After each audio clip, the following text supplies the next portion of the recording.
Welcome to legacy lounge శిల్పి రెడ్డి గారు. చెప్పు బావా. నేను ఫస్ట్ టైం సినిమా యాక్ట్రెస్ కాకుండా మిమ్మల్ని వేస్తున్నాను. ఏం లేదు, ఈ రోజుల్లో అందరికీ తెలిసిన అతి రహస్యం ఏంటంటే నాకు తెలిసి సెక్సే. దాని గురించి పబ్లిక్ గా మాట్లాడుకోవడానికి ఇబ్బంది పడతారు, అదేదో బూత్ లా చూస్తారు. ఫస్ట్ నాకు తెలిసి ఆ డాక్టర్ సమరం గారు అని ఆ స్వాతిలో కరెక్ట్ ఆయన ఇప్పటికి కూడా ఉన్నారు. ఇప్పటికి అలాగే ఉన్నారు. నాకు బాగా ఫ్రెండ్ కూడా విజయవాడలో, వాళ్ళంతా కమ్యూనిస్ట్ ఫ్యామిలీ. పేరు వాళ్ళ అబ్బాయిది లవణం అని పెట్టారు. ఆయన లవణం అంట, ఉప్పు లవణం అంటే బాగా ఇది. అంటే ఫస్ట్ టైం ఆయన అలా పబ్లిక్ దాని గురించి మాట్లాడింది. స్వాతి బుక్ లో క్వశ్చన్ అండ్ ఆన్సర్స్ చెప్పారు. నేను ఇప్పుడు చూసిన వాళ్ళు మీరు అంత బోల్డ్గా అది, అంటే అందులో చాలా ప్రాబ్లమ్స్ ఉంటాయి, చెప్పుకోవడానికి ఫీల్ అవుతుంటారు. అదేం లేకుండా మీరు చెప్తున్నారు. అందుకే మిమ్మల్ని ఇంటర్వ్యూ చేద్దామని వచ్చా. తప్పకుండా ఎరగదిద్దాం బావా. టైం ఇచ్చినందుకు థ్యాంక్స్. సరే, ఫస్ట్ మీ గురించి చెప్పండి మా ఆడియన్స్ కి. ఏ ఊరు మీది, ఎక్కడ చదువుకున్నారు? నా పేరు డాక్టర్ శిల్పి రెడ్డి. నేను హైదరాబాద్లోనే పుట్టి పెరిగాను. అయితే పుట్టింది నిజామాబాద్ అయినా పుట్టి పెరిగింది హైదరాబాదే. ఇక్కడనే చదువుకోవడానికి గుల్బర్గా వెళ్ళాను ఎంబీబీఎస్. దాని తర్వాత నుంచి మళ్ళీ హైదరాబాద్లోనే ఉన్నాను. చుట్టుపక్కల ఊళ్ళల్లో కూడా చాలా ప్రాక్టీస్ చేశాను, సొంత హాస్పిటల్స్ నడిపించాను. కానీ నా అనుభవంలో నాకేమనిపించిందంటే, మనం ఏం చేసినా కూడా ఒకవేళ మనం టాప్ లెవెల్లో కనుక చెయ్యాలి అంటే ఖచ్చితంగా అదొక న్యూ సెటప్ ఉండాలి. అక్కడ మనం కరెక్ట్గా స్టార్ట్ చేయాలి. అండ్ ప్రపంచంలో ఎక్కడ ఏ ట్రీట్మెంట్ అవైలబుల్ ఉన్నా మన దగ్గర అవైలబుల్ ఉండేలాగా క్రియేట్ చేయాలి. అదే నేపథ్యంతో నేను ఇంకా కిమ్స్ కొండాపూర్ స్టార్ట్ చేశాం, కడిల్స్. 10 ఏళ్ళు నేను ఇక్కడే ఉన్నాను. అలాగే ప్రపంచవ్యాప్తంగా ఏ ప్రాబ్లం ఉన్నా మదర్ చైల్డ్కి ఇక్కడ మేము చేయగలుగుతాము, ట్రీట్మెంట్ ఇవ్వగలుగుతాం. అలాంటి ఒక ఇన్స్టిట్యూట్ తయారు చేయాలనుకున్నాను, చేశాం.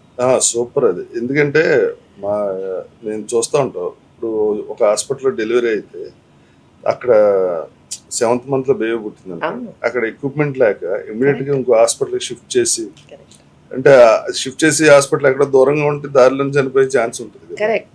అలా చూసి పల్లెటూర్లలో నేను ఉన్నప్పుడు కూడా చాలా క్రిటికల్ కేసెస్ నేను డీల్ చేసేదాన్ని. కానీ నా ఉన్న ధైర్యానికి నేను డీల్ చేసే క్రిటికల్ కేసెస్కి, సర్జికల్ స్కిల్కి ఒక corporate hospital with complete department కన్నా ఉన్నట్టు అవుతే అది నెక్స్ట్ లెవెల్లో ఉంటుందనే ఉద్దేశంతో నేను ఇక్కడ వచ్చి జాయిన్ అయ్యి ఇక్కడే చేస్తున్నాను. సూపర్. ఇంకా మీ ఫ్యామిలీ గురించి? పిల్లలు? నాకు 3 పిల్లలు. 2 అమ్మాయిలు 15 ఏళ్ళు. ఇప్పుడు IBDP 1 అంటే 11th క్లాస్. అబ్బాయి 10 years. సో ఫస్ట్ వాళ్ళు ట్విన్స్? ట్విన్స్. అందుకే ఒకటే క్లాస్ చెప్పారు. ఇద్దరు ఒకే క్లాస్. ఓకే. బుడ్డోడు 5th క్లాస్ ఇప్పుడు, చిన్నోడు. అయితే వాడు పుట్టిన తర్వాతనే నాకు అనిపించింది, నేను ఒక కాన్సెప్ట్ ఎంచుకుని నా లైఫ్కి అనుగుణంగా నేను ఏదైతే అనుభవించానో, నేను ఏదైతే చూశానో, ఏదైతే నేర్చుకున్నానో దాన్ని బట్టే నేను ఈ హాస్పిటల్లో జాయిన్ అయ్యాను. సో మా వాడికి 10 ఏళ్ళు, నేను హాస్పిటల్లో జాయిన్ అయ్యి 10 ఏళ్ళు. మేము ప్రెగ్నెంట్ ఉమెన్కి రెగ్యులర్గా మిస్సెస్ మామ్ అని ఈవెంట్ చేస్తాము, అది కూడా 10 ఏళ్ళు. ఏంటది? మిస్సెస్ మామ్ అని ప్రెగ్నెంట్ కపుల్స్కి అవేర్నెస్ ఈవెంట్. ఎలా కలిసి ఉండాలి, ఎలా హెల్త్ పట్ల అవగాహన ఉండాలి, ఎలా మనం హెల్త్ని అడాప్ట్ చేసుకోవాలి. ప్రెగ్నెన్సీలో అయితే ఎవరైనా నేర్చుకోవడానికి రెడీగా ఉంటారు. అండ్ కమ్యూనిటీలో చెడు ఎంత ఫాస్ట్గా వెళ్తుందో మంచి అసలు వెళ్ళట్లా. సో మంచి కనుక మనం ఒక 50 మందికో 60 మందికో లేకపోతే 100 మంది కపుల్స్కైనా చెప్తే, వాళ్ళు ఇంకొకరికి చెప్పినా కూడా చిరంజీవి గారు చెప్పినట్టు ఖచ్చితంగా ఒక 3 చెప్తే ఆ 3 ఇంకొక 3 చెప్తే అన్నట్టు, అదే పనంగా మనం ఈవెంట్స్ చేస్తూ ఉంటే ఈవెంట్కి వచ్చిన వాళ్ళు 4 చెప్తే ఆ 4 ఇంకో 4 చెప్తే మనం పాజిటివిటీ స్ప్రెడ్ చేయగలుగుతాం, యాక్యురేట్ కరెక్ట్ ఇన్ఫర్మేషన్ ఇవ్వగలుగుతాం. నాకు 2 ఆడపిల్లలు, 4 మనవలు. నేను ఈ ప్రెగ్నెన్సీ ఇదంతా ఇంట్లో ట్రామా చాలా జరుగుతూ ఉంటుంది. చాలా ఇంపార్టెంట్ మీరు చెప్పింది. ఎందుకంటే వాళ్ళకి ప్రెగ్నెన్సీలో ఉండగా ఒక జ్వరం వచ్చినా, రొంపు వచ్చినా, దగ్గు వచ్చినా ఏ మెడిసిన్ వాడటానికి ఉండదు. రీజన్ ఏంటి? అపోహలో. బేసిక్గా ప్రెగ్నెంట్ ఉమెన్కి సేఫ్టీ అనేది ఒక కన్సర్న్ ఉంటుంది, కానీ వాళ్ళకి భయం కూడా ఉంటుంది. అందుకే భయానికి వాళ్ళు చాలా మట్టుకు ఆగిపోతారు. కానీ ప్రెగ్నెంట్ ఉమెన్కి సేఫ్ ఉన్న మెడికేషన్స్ కూడా ఉంటాయి. కామన్ మ్యాన్కి ఇచ్చే మెడికేషన్స్ అన్ని ప్రెగ్నెంట్ ఉమెన్కి ఇవ్వలేము. దాని గురించి అవగాహన ఉండదు కాబట్టి ఫీవర్ వస్తే నార్మల్ మెడికేషన్స్ పారాసెటమాల్ ఉంది, అది ఎవరికైనా సేఫ్, పిల్లల్లో కూడా సేఫ్, ఎలర్జీ ఉంటే తప్పితే. అలా కొన్ని మెడికేషన్స్ ఇవ్వచ్చు, ఎలర్జీస్కి కూడా కొన్ని మెడికేషన్స్ ఇస్తాం, అది ఇవ్వచ్చు. ఫీవర్కి సంబంధించినంత వరకు ఏదైనా కూడా కామన్గా ఉంటాయి, కొన్ని యాంటీబయాటిక్స్ ఇవ్వచ్చు, కొన్ని యాంటీబయాటిక్స్ ఇవ్వద్దు. అందుకే ఎప్పుడు ఏ ప్రాబ్లం వచ్చినా ప్రెగ్నెంట్ ఉమెన్ డాక్టర్ దగ్గరికే వెళ్ళి తీసుకోవాలి తప్పితే ఏ చాట్ జీపీటీనో లేకపోతే గూగుల్లో ఇప్పుడు అది ఎక్కువైపోయింది, చాలా ఎక్కువైపోయింది. వాటిని చూసి మెడిసిన్స్ తీసుకోవాలి. రీజన్ కూడా ఉంది. ఇప్పుడు హాస్పిటల్కి రావాలనుకోండి, ఇప్పుడు కార్పొరేట్ హాస్పిటల్కి వస్తే బాగా రష్ ఉంటుంది, 10 మంది 20 మంది ఉంటారు, వాడి కోసం వెయిట్ చేయలేక ఇదేదో చాట్ జీపీటీలో అడిగేస్తే ఇది ఇచ్చేస్తే ఇది. ఇప్పుడు వాళ్ళకి బీపీ ఉంటే ఓ రకం టాబ్లెట్ ఇస్తారు, మీరు షుగర్ ఉంటే ఓ రకం టాబ్లెట్ ఇస్తారు. చాట్ జీపీటీకి వాళ్ళు అవన్నీ ఫీడ్ చేయరు. నాకు ఇది ప్రాబ్లమ్ చెప్పమంటే అదేదో చెప్పుద్ది దాని ఫీడింగ్ బట్టి. అది సేఫ్ కాదు కదండి, అస్సలు సేఫ్ కాదు. చాట్ జీపీటీకి తెలియంది కూడా ఒకటి ఉంటుంది, మనిషిని చూడడం. మేము ఎగ్జామిన్ చేసి మీరు ఎన్ని కంప్లైంట్స్ అయినా చెప్పండి, కానీ దాన్ని వివరాలు తీసుకుని మీకేమున్నాయి, మీ ఫైండింగ్స్ ఏంటి, మీరు చూస్తే ఎలా కనిపిస్తున్నారు, సిక్కుగా అనిపిస్తున్నారా, లేకపోతే ఒకవేళ గొంతు నొప్పి అనుకోండి, ఎక్కడెక్కడ గొంతు నొప్పి ఉంది, ఏం పరిస్థితి, ఎక్కువ ఉందా తక్కువ ఉందా, ఎర్రగా ఉందా, ఫాలికల్స్ ఉన్నాయా, దాని మీద చీమ్ పట్టిందా, ఇవన్నీ కూడా కనిపిస్తాయి. డాక్టర్ కంటికే కనిపిస్తాయి, చాట్ జీపీటీకి ఎక్కడి నుంచి కనిపిస్తాయి. సో అవన్నీ చెక్ చేసి కరెక్ట్ మెడికేషన్ ఇవ్వడం జరుగుతుంది. ఇప్పుడు ఏ వచ్చాక ఇప్పుడు స్కానింగ్లు కానీ అన్ని ఇప్పుడు ఎక్కడ బాంబేలో ఉన్న డాక్టర్ ఇక్కడ హైదరాబాద్ లో ఉన్న రోబో తోటి ఆపరేషన్ కూడా చేసేస్తారు. కరెక్ట్, చేస్తారు. అది అంతా చాలా పర్ఫెక్ట్ గానే చేస్తారు కదా. ఎప్పుడైనా ఒక రోబోటిక్ సర్జరీ అవుతున్నప్పుడు అందరూ ఆ రోబోటిక్ సర్జరీ గురించి ఆ డాక్టర్ గురించే మాట్లాడతారు, కానీ ఎక్కడైతే సర్జరీ అవుతుందో అక్కడ కూడా 4 డాక్టర్లు ఉంటారు, వాళ్ళందరూ సర్జన్స్, ఓ పెద్ద అనస్థీషియా టీం ఉంటుంది, వీళ్ళు కాకుండా అసిస్టెంట్లో 2-3 ఉంటారు, ఆ రోబో ఆపరేట్ చేయడానికి ఇన్స్ట్రక్షన్స్ ఇవ్వడానికి టెక్నీషియన్స్ ఉంటారు, ఎంతమంది ఉంటారు. సో రోబో సర్జరీ ఎక్కడి నుంచో ఒక సర్జన్ కూర్చొని కన్సోల్ మీద చేసినప్పటికీను జరిగే చోట 4 సర్జన్స్ ఖచ్చితంగా ఉంటారు. వాళ్ళు చేయాల్సినవి వాళ్ళు చేస్తారు, వాళ్ళు హెల్ప్ చేయాల్సిన విధంగా వాళ్ళు హెల్ప్ చేస్తారు. మొత్తం రోబో చెయ్యదు సర్జరీ. మన కంట్రోల్లో 2 ఆర్మ్స్ ఉంటాయి, 2 ప్రోబ్స్ ఉంటాయి, 4 ఆర్మ్స్ కనెక్షన్లో ఉంటాయి, కానీ ఒక అసిస్టెంట్ ఆర్మ్ కూడా ఉంటుంది, చూసేవాళ్ళు చూస్తూ ఉంటారు, అండ్ మనకి దాని గురించి చెప్పేవాళ్ళు చెప్తూ ఉంటారు. సో రోబోటిక్ సర్జరీలో ఓన్లీ ఒక రోబో ఒక డాక్టర్ ఉండరు, చాలా పెద్ద టీం ఉంటుంది. ఆ టీం అందరూ కూడా ఆ సర్జరీ కోసమే ఉంటారు. ఇది చాలా మందికి తెలియదు. అవును, అక్కడ డాక్టర్ ఆపరేట్ చేస్తే ఇక్కడ పని అయిపోద్ది అనుకుంటా. అస్సలు కాదు, పోర్ట్స్ ఆ డాక్టర్ వేరు, పోర్ట్స్ ఇక్కడున్న సర్జన్ వేయాలి. ఎగ్జాక్ట్లీ, మనం ఎంటర్ అవ్వాలి కదా.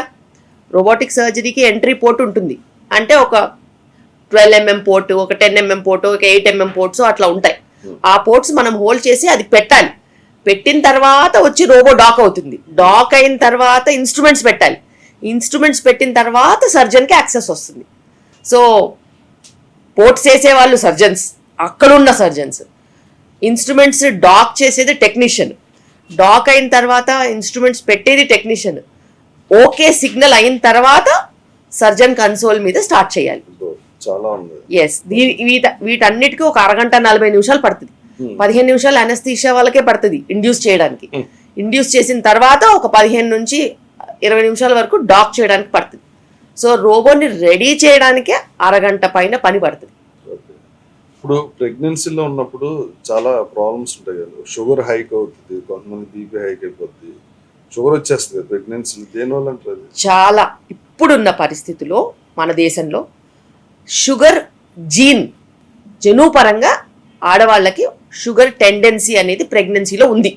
అది మన ఇండియన్ జీన్లో ఉంది. కాబట్టి ప్రతి ప్రెగ్నెంట్ ఉమెన్కి షుగర్ వచ్చే అవకాశం ఉంటుంది. కానీ పాత కాలంలో మనకి అది ఎందుకు కనిపించలేదంటే, ఏజ్ తక్కువ ఉన్నప్పుడు ప్రెగ్నెన్సీస్ రావడము, అదేవిధంగా సన్నగా ఉన్నప్పుడు ప్రెగ్నెన్సీస్ రావడం, ఇన్సులిన్ రెసిస్టెన్స్ అనేది బయటపడకపోవడము, పైగా చాలా ఎక్కువగా పనిచేసేవాళ్ళు, దినచర్యలను కరెక్ట్గా చేసుకునేవాళ్ళు, కాబట్టి వాళ్ళకి అసలు ఎప్పుడు ఏ ప్రాబ్లం రాలేదు. కానీ ఇప్పుడున్న పరిస్థితిలో ఏజ్ కొంచెం ఎక్కువ అయిన తర్వాత ప్రెగ్నెన్సీస్ ప్లాన్ చేస్తున్నారు. ప్రెగ్నెంట్ అయ్యేటప్పటికి ఆల్రెడీ వెయిట్ ఎక్కువ ఉంటున్నారు. అదేవిధంగా చేసే పనులు టెక్నాలజీ వల్ల పని మనుషుల వల్ల కానీ లేకపోతే పేరెంట్స్ ఇన్లాస్ వచ్చి హెల్ప్ చేయడం వల్ల కానీ తగ్గిపోతుంది. మెయిన్ స్క్రీన్ టైం అండి, చాలా స్క్రీన్ టైం అంటే చేతిలోకి వచ్చింది ప్రపంచం. అది ఒకసారి ఎంటర్ అయితే ఇంకా అది బయటికి రావాలంటే చాలా అలా చూసుకుంటా అలా రోల్ చేసుకుంటా వెళ్ళిపోతున్నారు. అండ్ ఇప్పుడు వర్క్ కూడా ఎక్కువగా కంప్యూటర్ బేస్డ్ వర్క్ అయిపోయింది. చిన్న పల్లెటూర్లలో కూడా వర్క్ తగ్గిపోయింది. వాళ్ళు వెళ్ళి కష్టపడి పొద్దున్న 4 గంటల నుంచి సాయంత్రం వరకు వర్క్ చేసేవాళ్ళు. ఇప్పుడు అలా ఎవరు వెళ్ళట్లా. వాళ్ళు కూడా ఆఫీస్ అవర్స్ లాగా 9-10 o'clockకి వెళ్ళి అప్పుడే టీకి వెళ్తారు. మళ్ళీ అంతలోనే మళ్ళీ లంచ్ అంటారు, అంతలోనే మళ్ళీ టీ అంటారు. వర్కింగ్ అవర్స్ తగ్గిపోయాయి. కష్టపడి ఎవరు పని చేయట్లేదు, ఆడవాళ్ళైనా మగవాళ్ళైనా. దానివల్ల బాగా ఇన్సులిన్ రెసిస్టెన్స్ పెరిగిపోయి ఊళ్ళల్లో కూడా స్థూలకాయ సమస్యలు వస్తున్నాయి. ఇవి కాకుండా ఫుడ్ కూడా మారిపోయింది. పాతకాలం ఫుడ్లా కాదు. ఇప్పుడు రకరకాల ఫర్టిలైజర్స్ అయితే ఏంటి, పెస్టిసైడ్స్ అయితేనేమి చాలా వాడకం పెరిగిపోయింది. రైస్ ఎక్కువగా తింటున్నారు, పప్పు పదార్థాలు తక్కువ తింటున్నారు. చిన్న చిన్న ఊళ్ళల్లో కూడా నూడిల్స్ అని. పాత వాళ్ళందరూ 10 డెలివరీలు ఉంది, కరెక్ట్. కానీ ఇప్పుడు ఫస్ట్ డెలివరీ అయితే ఇంకా మా వల్ల కాదు, ఇంకో పిల్లల్ని కంటాం ఇవన్నీ. అది దేనివల్ల మరి అసలు పేషెన్స్ తగ్గిపోయింది. పిల్లల్ని కనాలంటే ఇప్పుడు ఫ్యూచర్లో చాలా ప్రాబ్లం, పెళ్ళిళ్ళకే ఒప్పుకోవట్లే ఎవరు. అవును, అసలు ఇప్పుడు నిన్న నేను చదివాను, చైనాలో 4-5 అమ్మాయిలు అందరూ కలిసి ఒక బంగళా తీసుకొని వాళ్ళే కలిసి ఉంటున్నారు. అంతే, మాకు పెళ్ళొద్దు, మాకు పిల్లలొద్దు, మేమందరం కలిసి ఉంటాము అంతే. ఇప్పుడు ఉన్నోడికి రెస్పాన్సిబిలిటీ అన్నది అసలు తీసుకునే పరిస్థితి లేదు. ఎందుకంటే వాళ్ళ అలవాటు అవ్వలేదు. వాళ్ళకి ఏంటంటే ఎక్కువగా మార్పు అనేది ఈజీగా వచ్చేసింది వాళ్ళకి. సో ఆ మార్పులో ఇది కూడా మార్పు కింద తోసేస్తున్నారు. ఇప్పుడు ఎవరన్నా ఒకరు కంట్రోల్ చేస్తున్నారంటే అసలు తట్టుకునే పరిస్థితి లేదు. అందులో మొగుడు అంటే చెప్పినట్టు వినాలి. ఇది వరకు ఏముందండి, ఇప్పుడు పెళ్ళయింది అనుకో, ఆ ఇంటికి వెళ్తే అక్కడ ఆడబడుసు ఒక అత్తగారు అంతా స్ట్రేంజర్స్, ఆ జనం వీళ్ళు అసలు అడ్జస్ట్ అవ్వడానికి పాపం టైం పట్టింది. కానీ అడ్జస్ట్ అయ్యేవాళ్ళు. ఇప్పుడు పరిస్థితి అది లేదు. స్ట్రేంజర్ దగ్గరికి వెళ్ళాలంటే చాలా ఇబ్బంది పడుతున్నారు. అండ్ వాళ్ళ పర్సనల్ స్పేస్ చాలా ఎక్కువగా ఇంపార్టెన్స్ ఇస్తున్నారు. ఎప్పుడైనా కానీ ఏజ్ మనం దాటుతూ ఉంటే మనకంటూ కొన్ని చాయిసెస్ డిఫైన్ అయిపోతాయి. ఆ చాయిసెస్ని మార్చుకోవడం కానీ వేరే విషయాల్లో అకామిడేట్ అవ్వడం కానీ మనం చేయలేం. స్పెషలీ పిల్లలు గారాబంగా పెరిగితే, ఇంట్లో వాళ్ళు చెప్పిందే నడిస్తే, వేరే దగ్గరికి వెళ్ళి కలిసి ఒక కుటుంబంలో బతకాలి అని అంటే వాళ్ళకి చాలా కష్టం అవుతుంది. ఎందుకంటే ఇక్కడంతా వీళ్ళదే రాజ్యము, అక్కడ ఎవరు రాజ్యం నడుస్తుందో తెలియదు కాబట్టి అసలు అది బేర్ చేసే పరిస్థితి అయితే లేదు. చాలా కష్టంగా ఉంది. మీరు చెప్పినట్టు లేట్ మ్యారేజెస్ వల్ల ఈ ప్రాబ్లం వస్తుందండి. ఎందుకంటే వాళ్ళు లైఫ్ లో ఏదో ఒక జాబ్ లో జాయిన్ అయ్యి అది అడ్జస్ట్ ఆ జాబ్ లో సెటిల్ అయ్యి వాళ్ళకి ఎప్పుడైతే ఫైనాన్షియల్ గా కంఫర్ట్ గా ఉన్నారో become strong lady and individuality వస్తుంది. ఎవరైనా చిన్న డౌట్ పడ్డా ఏం చేసినా అసలు అకామిడేట్ అవ్వలేరు. ఎందుకంటే వాళ్ళకంటూ కొన్ని ఫిక్స్డ్ ఆలోచనలు ఉంటాయి. అండ్ దాని నుంచి డీవియేషన్ వాళ్ళు అంత ఈజీగా యాక్సెప్ట్ చేయరు. ఈ జెన్జీ బ్యాచ్ ఉన్నారు కదా, ఇప్పుడు వాళ్ళకి ఏంటి ఫ్యూచర్, దేన్ని వాళ్ళు మళ్ళీ రెగ్యులర్ గా ఇలా సంసారం చేసుకుని పిల్లల్ని కానీ మొగుడితో కాపురం చేయాలంటే ఏం చేయాలి? జెన్సీస్ ఇప్పుడు చాలా డిఫరెంట్గా ఉన్నారు. ఫర్ ఎగ్జాంపుల్ జెన్సీస్తో మందు తాగించడం కష్టం అవుతుంది. ఎందుకంటే జెన్సీస్ చాలా హెల్త్ కాన్షియస్గా ఉన్నారు. ఎస్, అలా అని చాలా రీసెర్చ్ ఆర్టికల్స్ కూడా వస్తున్నాయి. వాళ్ళు ఇవన్నీ వేస్ట్, దీని మీద డబ్బు పెట్టి వేస్ట్ అనేసి వాళ్ళు డిసైడ్ అయిపోయారు. సో అలాగే జెన్సీస్ ఏ విషయంలో ఎలా బిహేవ్ చేస్తున్నారు అనేది ఇంకా తెలియట్లేదు. అయితే వాళ్ళ చుట్టుపక్కల దాన్ని బట్టి కొంచెం రెస్పాన్సిబుల్గా ఉంటారనుకుంటున్నారు, కానీ కష్టపడే యాటిట్యూడ్ ఇంకా రాలేదు. ఎందుకంటే వాళ్ళకి అన్ని ఈజీగా దొరికిపోతున్నాయి. కాదండి, ఇప్పుడు హైదరాబాద్ లో మొన్న ఒక ఆర్టికల్ చదివా, లివింగ్ టుగెదర్ లో 70,000 పీపుల్ ఉన్నారండి ఓన్లీ హైదరాబాద్ సిటీలో. ఈ హాస్టల్స్, కో స్టేయింగ్ కూడా ఉంటుంది కదా. వాళ్ళకి రెస్పాన్సిబిలిటీ ఏముంటుంది? ఇప్పుడు కో స్టేయింగ్ ఒక రోజు పొద్దున్న గొడవ అయితే నీ పన్ను చూసుకుని అవన్నీ నేను చూసుకుంటానని ఒక ఇదివరకు కమిట్మెంట్ ఉండదు ఇంకా వాళ్ళకి లేదు. ఇదివరకు ఇప్పుడు ఆ సెక్స్ అనేది ఏంటి, ఇదివరకు అంటే చాలా పవిత్రంగా ఒక పెళ్ళి అయితేనే మూడుతోటే ఫస్ట్ నైట్ ఈ టైపు చిన్నప్పటి నుంచి నేర్పి అలా చేసేవారు. అప్పుడు అసలు దానికి వాల్యూ కూడా లేదు. నీకు ఇష్టమా నాకు ఇష్టం ఓకే, ఇక్కడతో మర్చిపో, రెస్పాన్సిబిలిటీలు ఇదైంది కదా అని అవన్నీ పెట్టుకోవద్దు అని చెప్పి టోటల్గా దాన్ని ఒక రెగ్యులర్ దీంట్లో కింద చేస్తారు కదా. దీనివల్ల రిలేషన్స్లో ఏదన్నా ఫ్యూచర్లో ప్రాబ్లం వస్తుంది. ఎప్పుడైనా కూడా స్ట్రాంగ్ మానసిక ప్రాబ్లమ్స్ అనేవి ఫ్యూచర్లో డెవలప్ అయ్యే ఛాన్సెస్ ఉంటాయి. ఎందుకంటే ఫిజికల్ రిలేషన్షిప్స్ వాళ్ళు అనుకున్నంత సూపర్ఫిషియల్గా ఉండవు, వాటికి చాలా డెప్త్ ఉంటుంది. సూపర్ఫిషియల్గా అనుకుని గివ్ అండ్ టేక్ అని అనుకుంటారు, కానీ ఇట్స్ అబౌట్ 2 souls. అవి మనం తెలిసినా తెలవకపోయినా ఆ జెల్ అయిపోతాయి. అయితే వీళ్ళు కనుక రిజెక్షన్కి గురైతే రిజెక్షన్ని తీసుకోవడం చాలా కష్టమవుతుంది. అంత ఈజీగా మూవ్ ఆన్ అవ్వలేరు. ఒకవేళ మూవ్ ఆన్ అయినా కూడా ఇలా జరిగినట్టు మళ్ళీ మళ్ళీ జరిగే అవకాశాలు కూడా ఉంటాయి. అలాంటప్పుడు ఒక హెల్దీ మైండ్ సెట్ ఎలా ఉంటుంది సమాజంలో? అలాంటి వాళ్ళకి ఫ్యూచర్ ఏంటి? వాళ్ళు కమిటెడ్ రిలేషన్షిప్స్లో వెళ్ళగలుగుతారా? వాళ్ళు మళ్ళీ పేరెంటింగ్ లాంటివి చేయగలుగుతారా?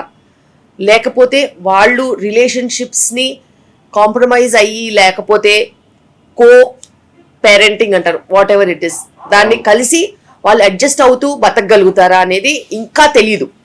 అది ఇంకా రీసెర్చ్లోనే ఉంది. ఇందులో చాలా ప్రాబ్లం నాకు బాగా బాధ కలిగించే విషయం ఏంటంటే, ఇప్పుడు ఇద్దరు రిలేషన్లో ఉన్నారు, వాళ్ళకు పాప బాబు పుట్టిందనుకో, వాళ్ళిద్దరికి మిస్అండర్స్టాండింగ్ వచ్చి విడిపోతే ఆ సింగిల్ పేరెంట్స్లో ఆ పిల్లలు చాలా స్ట్రగుల్ అవుతారు.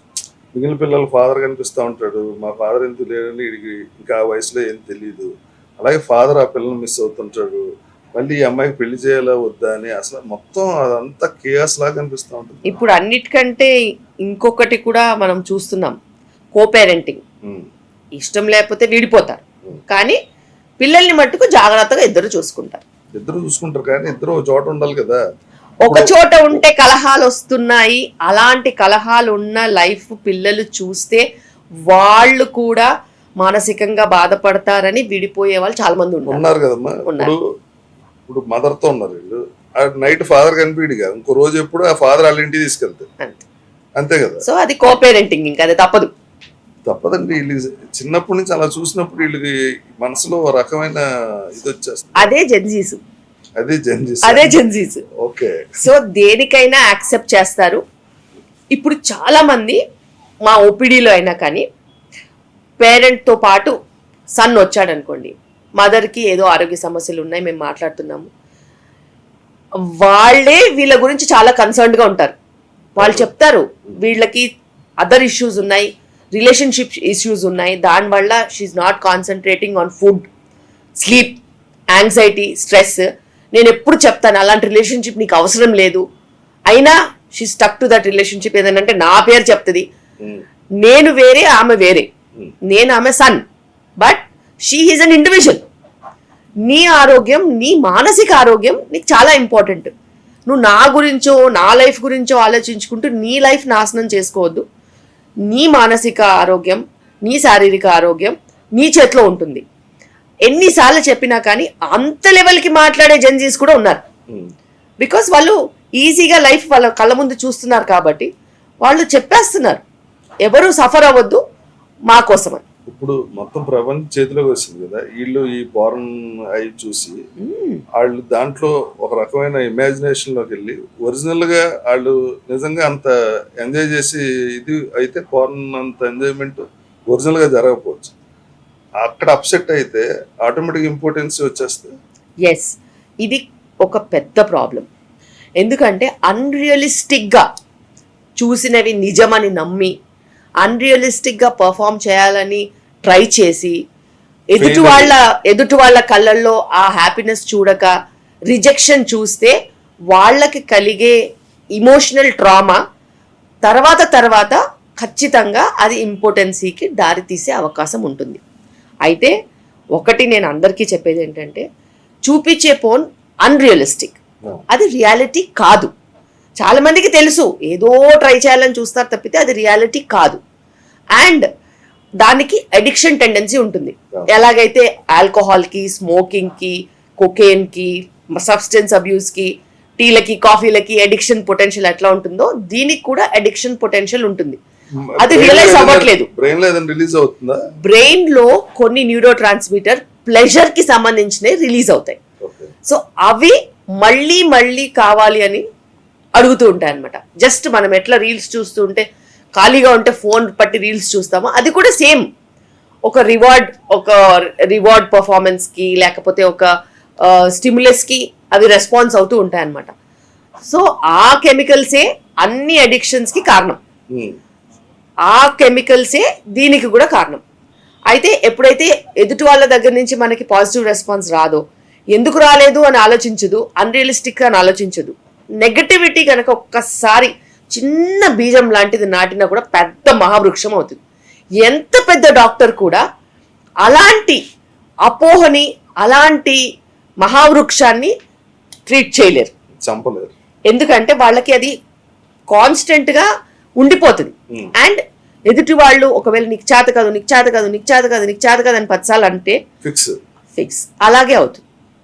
అండ్ ఈ రిపిటేటివ్ మోడ్ లో చాలా మంది ఆండ్రాలజిస్ట్ దగ్గర స్టక్అప్ అయిపోయిన మిలియన్స్ ఆఫ్ మెన్ ఉన్నారు. బట్ ఇది 90% సైకలాజికల్, 10% డెఫినెట్గా ఏదో ఒక స్ట్రక్చరల్ రీజనో హార్మోన్ డెఫిషియన్సీయో ఇంకోటి ఉండొచ్చు. కానీ నాకు ఎక్స్పీరియన్స్ ఉన్నంత వరకు ఇమోషనల్గానే చాలా మంది స్టక్అప్ అయిపోయి ఉన్నారు ఆ లూప్లో. ఆ లూప్లో నుంచి బయటికి రావాలి, బికాస్ అది నిజం కాదు. ఎలా రావాలి? వాళ్ళు మైండ్కి మనం డి అడిక్షన్ ఎట్లా చేస్తామో అలాగే డి అడిక్షన్ చేసుకోవాలి. అండ్ దానికి మనం డి అడిక్షన్కి ఏవైతే ప్రక్రియలు ఉంటాయో, ఫర్ ఎగ్జాంపుల్ హెల్దీ ఈటింగ్ కానీ, హెల్దీ స్లీప్ ప్యాటర్న్ కానీ, లేకపోతే యోగా కానీ, మెడిటేషన్ కానీ, పాజిటివ్ అఫర్మేషన్స్ కానీ, రాయడం కానీ, మనకి ఏమనిపించినా మనం రాయాలి. రాస్తే దాన్ని మేనిఫెస్ట్ అవుతుంది, మేనిఫెస్ట్ చేస్తే దాన్ని ట్రీట్ చేసుకోవచ్చు. సో అట్లా కొన్ని ప్రక్రియలు ఉంటాయి, కౌన్సిలింగ్స్ ఉంటాయి, ట్రీట్మెంట్స్ ఉంటాయి. అదంత పెద్ద జబ్బు అన్నమాట. అది మానసిక జబ్బు, నిజంగానే వాళ్ళకి జబ్బు కాదది. సో మానసిక జబ్బులు నిజంగా టైం పడతాయి, ఎఫెక్ట్స్ ఉంటాయి, రిలేషన్షిప్స్ లో చాలా కల్లోహాలు అవుతాయి. అది కాకుండా ఇప్పుడు ఈ జాబ్స్ అన్ని నైట్ ఉంటాయండి. ఎవరు 1 గంట 2 లోపల పుడుతున్న వాళ్ళు ఎవరు లేరు అసలు. జనరల్ బ్యాచ్ ఎవరు నిద్రే రాదండి. ఎందుకంటే స్క్రీన్ టైమింగ్ ఒకటి ఉంటుంది, వర్క్ ఉంటుంది, ఎంటర్టైన్మెంట్ ఉంటుంది. సో దానివల్ల కూడా ఈ మీకు ఈ హార్మోన్స్ లో ప్రాబ్లం వచ్చి 100% స్పెర్మ్ కౌంట్, ఎగ్ కౌంట్ ఇవన్నీ డిక్రీజ్ అయ్యే ఛాన్స్ ఉంటుంది. ఎప్పుడైనా నిద్రలేమి సమస్యలు ఉన్న వాళ్ళకి అది ఎంటర్టైన్మెంట్ వల్ల అయినా, లేకపోతే స్వతహాగా నిద్రలేమి ప్రాబ్లమ్స్ ఉన్నా, వర్క్ అయినా, నైట్ డ్యూటీస్ అయినా, వాళ్ళకి రకరకాల ప్రాబ్లమ్స్ వచ్చే ఛాన్సెస్ ఉన్నాయి. అది స్టడీస్ బియాండ్ డౌట్ ప్రూవ్ చేసాయి. ఫర్టిలిటీ దెబ్బతింటుంది, క్వాలిటీ ఆఫ్ లైఫ్ దెబ్బతింటుంది, లాంగ్ టర్మ్ ప్రాబ్లమ్స్, స్లీప్లెస్నెస్కి సైకియాట్రిక్ కండిషన్స్ ఉంటాయి, డిప్రెషన్ ఉంటుంది, అదేవిధంగా బీపీ వచ్చే ఛాన్స్ ఉంటుంది, షుగర్స్ కంట్రోల్ అవ్వవు, ఏ మెడిసిన్ తీసుకున్నా కానీ వాళ్ళకి ట్రీట్మెంట్ అనేది ఉండదు. అండ్ హై కార్టిజాల్ లెవెల్స్ ఉంటాయి, బికాస్ స్ట్రెస్. బాడీ హీల్ అవ్వకపోతే, రాత్రి దానికి అవకాశం ఇవ్వకపోతే, ప్రతి 24 అవర్స్ పనిచేయాలంటే అది మెషిన్ కాదు కదా. హ్యూమన్ బాడీకి ప్రతి ఫంక్షన్కి రెస్ట్ అవసరం ఉంటుంది. 24 గంటలు తిన్నా మంచిది కాదు, 24 గంటలు పడుకోకపోయినా మంచిది కాదు. దేనికి దానికి టైమింగ్ ఉంటుంది. అండ్ ఆ టైమింగ్ మనం చిన్నగా ఉన్నప్పటి నుంచి డిసిప్లిన్తో అలవాటైన టైమింగ్. పిల్లలనైనా కానీ ఎందుకు మనము మార్నింగే లేపుతాము, ఎర్లీగా పడుకోమని చెప్తాము, ఎందుకంటే అది సన్ సైకిల్ని ఫాలో చేయాలి. సూర్యుడిని మనం ఫాలో చేస్తే డెఫినెట్గా అది మనకు ఆరోగ్యకరం. అలాగా మనం ఫాలో చేసి వాళ్ళకి టైమింగ్స్ ఇస్తాం. సడన్గా ఇప్పుడు జాబ్స్ నైట్లో వచ్చేసి బయట కంట్రీల వాళ్ళు పనిచేయక మనం తక్కువ చీప్ లేబర్ దొరుకుతున్నామనేసి మనకి వేరే కంట్రీస్ జాబ్స్ ఇచ్చి రాత్రిపూట వాళ్ళని సపోర్ట్ చేయమంటే మనకి ఈవెన్చువల్గా ఇప్పుడు వచ్చే హెల్త్ ప్రాబ్లమ్స్కి పెద్ద పెద్ద హాస్పిటల్సే కట్టేస్తున్నాం. ఎందుకంటే వస్తుంది అంత లోడ్ వచ్చేది కనిపిస్తోంది కాబట్టి మనం దానికి రెడీ అవ్వాలి, లేకపోతే చాలా కష్టం అవుతుంది. ఇప్పుడు దీనివల్ల పుట్టబోయే పిల్లలకి ఆటిజం వచ్చే ఛాన్స్ ఉందా? 100%. ఇప్పుడు గర్భ సంస్కారం అంటాం. గర్భ సంస్కారం అంటే ఏంటి? తల్లికి ఉన్న విలువలు, అది ఆలోచన అయితే ఏంటి, ఆహారం అయితేనేంటి, తండ్రికి ఉన్న విలువలు, ఆలోచన అయితే ఏంటి, ఇంటరాక్షన్ అయితేనేంటి, మాటలు అయితే ఏంటి, ఇవన్నీ కూడా సంస్కారం కింద గర్భ సంస్కారాన్ని బిడ్డకి వెళ్తాయి. బిడ్డకి ఓన్లీ మంచి వెళ్ళదు, నువ్వు చెడు చేస్తే చెడు కూడా వెళ్తుంది, నువ్వు ఎక్కువ ఆలోచిస్తే అది కూడా వెళ్తుంది, నువ్వు ఎక్కువ ఏడుస్తే అది కూడా వెళ్తుంది. ఇవన్నీ కూడా వాటిని ఇంపాక్ట్ చేసి అది ఎన్వైరన్మెంటల్ ఇన్ఫ్లుయెన్స్, అంటే చుట్టుపక్కల వ్యవహారాలు, ఇంట్లో వాళ్ళు ఊరికే తిడుతుంటే గొడవలు పడుతుంటే కూడా బిడ్డకు మంచిది కాదు. అలాగే జనుపరమైన ప్రాబ్లమ్స్ కూడా ఉంటాయి, జెనెటిక్ ప్రాబ్లమ్స్ ఉన్నా కూడా బేబీకి ఇంపాక్ట్ అవుతుంది. అలాగే కొన్ని హార్మోన్స్ హెచ్చు తగ్గులు అవుతూ ఉంటాయి, కొన్ని వైటమిన్స్ ఉంటాయి, కొన్నిసార్లు ఉండవు. ఇవన్నిటినీ కలగుర గంపలా లేసి వచ్చేది ఆటిజం.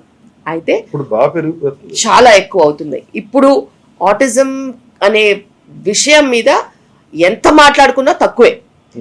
దాని నంబర్స్ పెరుగుతున్నాయి, దాని వల్ల వచ్చే ఇంపాక్ట్స్ కూడా ఒక పెద్ద ప్రళయంలాగా రానుంది. ఎందుకంటే ఇప్పుడు అందరికీ డెవలప్మెంటల్ డిజార్డర్స్ వస్తే అలాంటి చిల్డ్రన్కి ఫ్యూచర్లో చాలా సపోర్ట్ అనేది అవసరం ఉంటుంది. ఆటిజం పిల్లలు ఇంట్లో కనుక ఉంటే ఆ పేరెంట్ లో మదర్ అయినా ఫాదర్ అయినా టోటల్ వాళ్ళు లైఫ్ మొత్తం వాళ్ళకి డెడికేట్ చేసిన అవసరం. ఎగ్జాక్ట్లీ, ఎందుకంటే వాళ్ళకి చాలా టైం పడుతుంది మేనేజ్ చేయడానికి, అండ్ వేరే వాళ్ళకి రెస్పాన్సిబిలిటీ ఇవ్వాలంటే దానికి చాలా ఖర్చు కూడా అవుతుంది.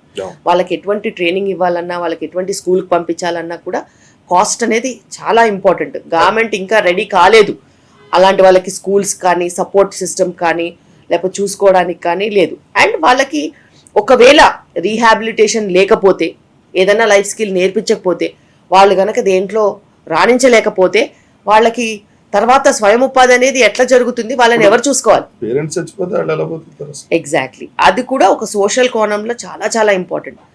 అయితే ఈ ఆటిజంలో కొన్ని జెనెటిక్ ఉంటే మనం ఏమీ చేయలేం, కొన్ని కనుక్కొని ట్రీట్మెంట్ ఇవ్వగలగాలి. ఐడెంటిఫై చేస్తే దానికి ట్రీట్మెంట్ ఉంటుంది. కొన్ని కారణాలు వల్ల ఒకవేళ వీళ్ళకి అటెన్షన్ డెఫిసిట్ డిజార్డర్స్ స్పెక్ట్రమ్ అంటారు, స్పెక్ట్రమ్లో కొంతమంది ఎక్కువ స్క్రీన్ టైంకి కూడా ఇరిటబుల్ అయిపోయి చాలా డిఫరెంట్గా బిహేవ్ చేస్తారు. అలాంటి వాళ్ళలో స్క్రీన్ టైం స్లోగా తగ్గించేస్తే మనకి ప్రాబ్లమ్స్ ఉండవు. కొంతమందికి అసలు కమ్యూనికేషన్ లేక మాటలే రావు, అలాంటి వాళ్ళకి స్పీచ్ థెరపీ ఇస్తే బెనిఫిట్ ఉంటుంది. అయితే కొన్ని కండిషన్స్లో మనకి ఫోలిక్ యాసిడ్ రిసెప్టర్ యాంటీబాడీస్ అంటారు, ఫోలిక్ యాసిడ్ వెళ్ళి పని చేయడానికి ఇరుక్కుపోతుంది, ఎందుకంటే ఆ రిసెప్టర్ పని చేయదు కాబట్టి, దానికి యాంటీబాడీ ఉంటుంది కాబట్టి. అలాంటప్పుడు లూకోవరిన్ అనే ట్యాబ్లెట్ ఇస్తే దానికి కొంచెం రెస్పాన్స్ వస్తుంది. సో ఇలా చాలా రీసెర్చ్ ఆ కోణంలో వెళ్తుంది. చాలా చాలా బేబీస్ ని ఆటిజం ఉంటే చిన్న వయసు అప్పటి నుంచి కూడా గుర్తించవచ్చు, కానీ పేరెంట్స్ మైండ్ ఓపెన్ ఉండాలి. పేరెంట్స్ మైండ్ చాలా సార్లు బ్లాక్ అయిపోతుంది, చేయరు. ఇది మా బాబాయో మా పిన్నో లేట్ గా మాట్లాడారు, వాళ్ళు లేట్ గా లేచారు, లేట్ గా అర్థం చేసుకున్నారు, మా తమ్ముడు కూడా ఇలా చిరాగ్గానే ఉండేవాడు, సో అందరితో గొడవ పడేవాడు, ఇలా అని కంపారిటివ్గా వాళ్ళు వెళ్ళిపోయి నిజంని యాక్సెప్ట్ చేయరు. కానీ ఆటిజంలో చాలా క్లియర్గా ఉంటుంది, ఐ కాంటాక్ట్ ఉండదు పిల్లలకి, సోషల్ స్మైల్ అనేది రాదు. ఇట్లా పీడియాట్రిషియన్స్ త్వరగా గుర్తుపట్టొచ్చు. అండ్ గుర్తుపట్టి మనం మేనేజ్మెంట్ స్ట్రాటజీ కనుక్కుని తొందరగా చేస్తే కొన్ని విషయాల్లో ట్రీట్మెంట్ ఈజీగా ఉంటుంది. ఈ బాధలు భరించలేక మాకు పిల్లలు వద్దంటున్నారు, పెళ్ళిళ్ళు వద్దంటున్నారు. అసలు రెస్పాన్సిబిలిటీ తీసుకోకుండా, రెస్పాన్సిబిలిటీ జెన్జీకి మనం ఇస్తే వాళ్ళు తీసుకుంటారు. మనం అలాన్ మస్క్ కూడా చెప్పాడు ఇండియాలో ఫెర్టిలైజేషన్ తగ్గిపోతుందని చెప్పి మొన్న తను కూడా అన్నాడు. 100%. ఇప్పుడు 1.9 అనౌన్స్ చేశారు, 2.1 ఉంటే పాపులేషన్ స్టేబుల్గా ఉంటుంది. ఇప్పుడు 1.9 అని నేషనల్ సర్వేస్ అనౌన్స్ చేశాయి. 1.9 వాళ్ళు అనౌన్స్ చేశారంటే అర్బన్ పాపులేషన్లో లెస్ దెన్ 1.6 ఉండే అవకాశం చాలా ఎక్కువగా ఉంటుంది. ఇప్పుడు మనం చూసే ఇన్ఫర్టిలిటీ ఒక బాంబులాగా ఉంది.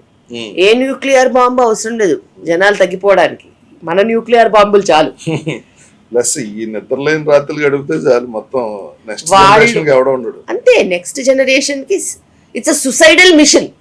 వాళ్ళు సొంతగా సూసైడ్ చేసుకుంటున్నారు, సొంతగా ఆరోగ్యం పాడు చేసుకుంటున్నారు, సొంతగా క్యాన్సర్ తెచ్చుకుంటున్నారు, సొంతగా మానసిక ప్రాబ్లమ్స్ తెచ్చుకుంటున్నారు, సొంతగా ఇన్ఫర్టిలిటీ తెచ్చుకుంటున్నారు. ఎవ్వరు ఏం చేయాల్సిన అవసరం లేదు. ఇది వరకు అసలు డెలివరీ అప్పుడు ఆపరేట్ చేసి తీయాలన్నది అసలు 100 మంది ఉంటే ఒకళ్ళకో ఇద్దరికో జరిగింది. ఇప్పుడు ఒకళ్ళకో ఇద్దరికో న్యాచురల్ డెలివరీస్ అవుతుంది, మిగిలిన వాళ్ళందరికీ తీయాల్సి వస్తుంది కట్ చేసి. ఎందుకంటే అమ్మాయిలకి ఒక భయం ఏర్పడింది. ఎందుకు ఏర్పడింది, ఎలా ఏర్పడిందని నాకే అర్థం కావట్లేదు. ఒకప్పుడు ఎవరు అడిగేవాళ్ళు కాదు, మీది 3 నార్మల్ అన్నా deliveries? Caesareans pre term delivery first నాది, సో దానికి సిజేరియన్ అయింది. ఇద్దరు కావాలి పిల్లలు హా, కదా, అప్పుడు తప్పదు. సిజేరియన్ అయింది. అది సిజేరియన్ అయిందని మళ్ళీ నేను నార్మల్ అడిగినా కూడా నాకు సిజేరియనే చేశారు. అదే మీరే డాక్టర్ కదా, మీకు ఎలా ఎగ్జాక్ట్లీ. సో అక్కడి నుంచే నాలో ఆ కసి మొదలయ్యి నేను ఇప్పుడు వీబ్యాక్స్ చేస్తున్నాను. Very good.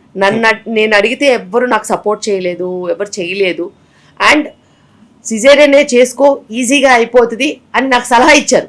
పోన్న సిజేరియన్ అయినా సరిగ్గా అయిందా? మీకు సలహా ఇవ్వటం మీరే కదా, రోజుకి 10 డెలివరీ. నా డెలివరీ నేను చేసుకోలేను కదా, మొన్న యూట్యూబ్ లో చూపించినట్టు ఎవరు డెలివరీ ఇలా చేసుకుంటే బాగానే ఉండు. నా డెలివరీ నేను చేసుకోలేను కాబట్టి ఒక డాక్టర్ నా డెలివరీ చేయాలి కాబట్టి వాళ్ళు ఎందుకు రిస్క్ తీసుకోవడము, వీబ్యాక్ నువ్వు నార్మల్ కుదరదు ఆపరేషన్ చేయించుకో అని చెప్తే సరే అని ఊకొట్టాయి. చేసేవాళ్ళు లేనప్పుడు ఏంటని నా డెలివరీలో కూడా నేను 12 గ్రామ్స్ హీమోగ్లోబిన్తో ఓటీలో వెళ్తే 7 గ్రామ్స్ హీమోగ్లోబిన్తో బయటకు వచ్చా. సో సిజేరియన్లో కూడా ప్రాబ్లమ్స్ రావచ్చు. నాకు షుగర్ లేదు, నా బేబీ హై వెయిట్ కాదు, ఉమ్మనీరు ఎక్కువ లేదు, అయినా కూడా ఎంత తగ్గింది మీకు షుగర్? లేదు, నాకు షుగర్ లేదు అప్పుడు. అయినా కూడా అంటే ఒక కాంప్లికేటెడ్ కేస్ కాకపోయినా కూడా నాకు అంత బ్లడ్ లాస్ అయ్యింది డెలివరీలో. బికాస్ అది పీపీహెచ్, ఎందుకో ఏ రీజన్తోనో బ్లీడింగ్ ఆగలేదు. సో 3 సర్జన్స్ పెట్టుకుని నేను వెళ్ళినా కూడా తిప్పల పడిన రోజులు ఉన్నాయి. అది మీకే. ఎగ్జాక్ట్లీ. సో ఎవరిని స్పేర్ చేయదు. ఆబ్స్టెట్రిక్స్ ఒకరికి మంచిగా ఒకరికి చెడుగా ఉండదు. ఆబ్స్టెట్రిక్స్ అంటే అంతే, ఎవరికి ఏ చుక్క ఎదురవుద్దో వాళ్ళకి కూడా తెలియదు, డాక్టర్కి అంతకంటే తెలియదు. మీ మదర్స్ అందరికి పాదావందనం చేయాలి. ఎందుకంటే నేను మా పిల్లలు చూసాను కదా, ఈ పోస్ట్ డెలివరీలో ట్రామా చాలా దారుణంగా ఉంటుంది. చాలా. ఆ పిల్లలు గంటకి పాలు తాగుతారు, నైట్ ఎప్పుడు వీళ్ళు కరెక్ట్గా పడుకునే టైంకి లేచి ఏడుస్తారు. వాళ్ళకి అది పప్పు క్లీన్ చేయాలి, ఇది వాష్ చేయాలి, ప్లస్ వాళ్ళకి ఆకలేస్తే ఏడుస్తూనే ఉంటారు. వీళ్ళు రాత్రి అంతా వాళ్ళకి ఫీడ్ చేస్తారు, మార్నింగ్ పడుకుందా అంటే ఇంట్లో పనులు ఉంటాయి. ఇది అమెరికా వెళ్ళిన అక్కడ డెలివరీ చేసిన అమ్మాయిలు పాపం ఎన్ని కష్టాలు పడతారో అని ఉండే అనిపిస్తున్నారు. ఎప్పుడైనా నేను పేషెంట్స్ అందరికి ఒకటే చెప్తాను, చేసిన పనులే మళ్ళీ మళ్ళీ చేయడం నేర్చుకోండి. ప్రెగ్నెన్సీలో వర్క్ ఫ్రమ్ హోమ్ నేను ఇవ్వను, ఎందుకంటే ఇంట్లో ఖాళీగా కూర్చుని వాళ్ళ అమ్మో ఇంకెవరన్నా పిలుచుకుని పనులు చేయించుకుంటూ వీళ్ళు జస్ట్ వర్క్ చేస్తారు. అలా కాదు, మీరు ఇంటి పనులు చేసుకుంటూ రెగ్యులర్గా చేసిన పనులే చేసి ఆఫీస్కి వెళ్ళి ఆఫీస్లో కూడా వర్క్ చేసుకుని కమ్యూట్ చేసి మీ స్ట్రెంగ్త్ని మీరు డెవలప్ చేసుకోవాలి. స్ట్రెంగ్త్ ఫిజికలే కాదు, మెంటల్ స్ట్రెంగ్త్ కూడా. After delivery, during pregnancy comfort జోన్కి వెళ్లకుండా, ప్యాంపరింగ్ ఇచ్చుకోకుండా, అందరూ వండి పెడితే తినకుండా మీ వంట మీరు చేసుకుంటూ మీ పనులు మీరు చేసుకుంటూ చేసేస్తారు. అది ప్రాబ్లం వస్తుంది కదా. వాళ్ళ వర్కులు వాళ్ళు చేసుకుంటే చేసిన పనే మళ్ళీ చేస్తే డెలివరీ అయిన తర్వాత చేసిన పనులే చెయ్యాలి బేబీకి మళ్ళీ అది ఈజీగా అవుతుంది. ఫ్రీ డెలివరీ అవుతుంది. తర్వాత మదర్హుడ్ అనేది నిజంగా మదర్హుడ్ లాగా ఉంటుంది. లేకపోతే వీళ్ళని ప్యాంపర్ చేసి చేసి చేసి బిడ్డని చేతిలో పెడితే బిడ్డతో ఏం చేయాలో కూడా తెలియదు వీళ్ళకి. అండ్ ఆ కన్ఫ్యూజన్లో పని అలవాటు లేకుండా మళ్ళీ అవే పనులు బేబీకి చేసేసరికి వాళ్ళకి డిప్రెషన్ లాంటి ప్రాబ్లమ్స్, పోస్ట్ పార్టం డిప్రెషన్, మానసిక ఆందోళన, చాలా ట్రామా అవుతుంది. అందుకే నా పేషెంట్స్ నేను ఎప్పుడు చెప్తాను, ఎగ్జాక్ట్లీ. అండ్ ఎప్పుడైతే మదర్కి యాంగ్జైటీ ఉంటుందో ఆ యాంగ్జైటీ బేబీకి కూడా వెళ్తుంది. దానివల్ల వాళ్ళు చిరాకు పడి ఇంకా లేస్తూ ఉంటారు. సో మదర్ ఎప్పుడు ప్రశాంతంగా ఉండి తన పొజిషన్ తన వర్క్ యాక్సెప్ట్ చేసి రిలాక్స్డ్గా ఉంటే ఆ రిలాక్సేషనే బేబీకి వైబ్స్ కింద వెళ్తే బేబీ కూడా నైట్ అంతా కామ్గా ఉంటారు. ఇప్పుడు ఒక బేబీకి ఇంత ట్రామా ఉంది, మీకు ట్విన్స్ కదా, మీ పర్సనల్ ఎక్స్పీరియన్స్ ఏంటి? ట్విన్స్ కి నేను అందరికీ చెప్తాను, సచ్చినా కనకండి ట్విన్స్ అని. ఎందుకంటే 5 కావాలి ట్విన్స్ ని చూసుకోవడానికి. ఎప్పుడైనా 5 మెంబర్స్ ఉంటేనే ట్విన్స్ ని చూసుకోగలుగుతాము. అండ్ ఎప్పుడు చూసినా కూడా అలర్ట్ గా ఉండాల్సిన అవసరం ఉంటుంది. బికాస్ ఇద్దరికి ఫీడింగ్ ఇవ్వాలి, ఇద్దరికి మార్చాలి, ఇద్దరిని చూసుకోవాలి. అండ్ మళ్ళీ నాకు వర్క్ కూడా ఉండేది. సో నాకు నైట్స్ వర్క్ అలవాటు కాబట్టి నేను డే టైం వర్క్ చేసుకొని వచ్చి నైట్ లో నేను వాళ్ళని చూసుకునేదాన్ని. ఇంట్లో వాళ్ళందరినీ పడుకోమని చెప్పేదాన్ని. ఎందుకంటే డే టైం నేను కనిపించను కాబట్టి వీళ్ళే వాళ్ళని చూసుకోవాలి. కాబట్టి మీ అందరికీ rest, everybody at rest. 10 o'clock నేను ఛార్జ్ తీసుకుని మార్నింగ్ 5 o'clock వరకు నేను చూసుకున్నాను. 5 o'clock లేసేవాళ్ళు, ఇంకా 5 నుంచి మళ్ళీ నెక్స్ట్ 10 o'clock వాళ్ళు చూసుకోవాలి. నాకు మేము వీఆర్ ట్రైన్డ్. ఎందుకంటే మేము డెలివరీ చేస్తామా, ఇంకో డెలివరీకి అరగంట ఉందంటే అరగంట కూడా నిద్రపోతాం. సో ఇన్ బిట్వీన్ వర్క్స్ నాకు నిద్ర అలవాటు. ప్రాపర్ ఉండదు కానీ బాడీ రిపేర్ మెకానిజం మాకు అలవాటైంది. ఇద్దరు ట్విన్స్ చూసుకోవాలి, హాస్పిటల్ డెలివరీస్ చూసుకోవాలి, వంటలు చూసుకోవాలి, ఆ బాధ్యతలు ఉంటాయి. మళ్ళీ మాలాంటి ఫ్రెండ్స్ వస్తే మళ్ళీ వాళ్ళతో టైం పాస్ చెయ్యాలి, తప్పదు. అందుకే ఎక్కడి వరకు వీలైతే అక్కడ వరకే ఉంటాను. అందుకే నేను ఎప్పుడైనా ఈ జర్నీలు చెప్పండి మీ ఎక్స్పీరియన్స్ ఎలా ఉంటే వాళ్ళు ఇంత టైం మేనేజ్మెంట్, అదో పెద్ద స్కిల్ కదా టైం మేనేజ్మెంట్. జెన్సీస్ కి లేజీగా ఉండకుండా చాలా ఇంపార్టెంట్ వాళ్ళ స్కిల్ డెవలప్ చేసుకోవాలి. ఫిజికల్ ఎండ్యూరెన్స్ చాలా ఇంపార్టెంట్. మనము జిమ్కి వెళ్ళి వర్క్ చేయడం కాదు, నీ చుట్టుపక్కల పనులే అన్ని జిమ్మే.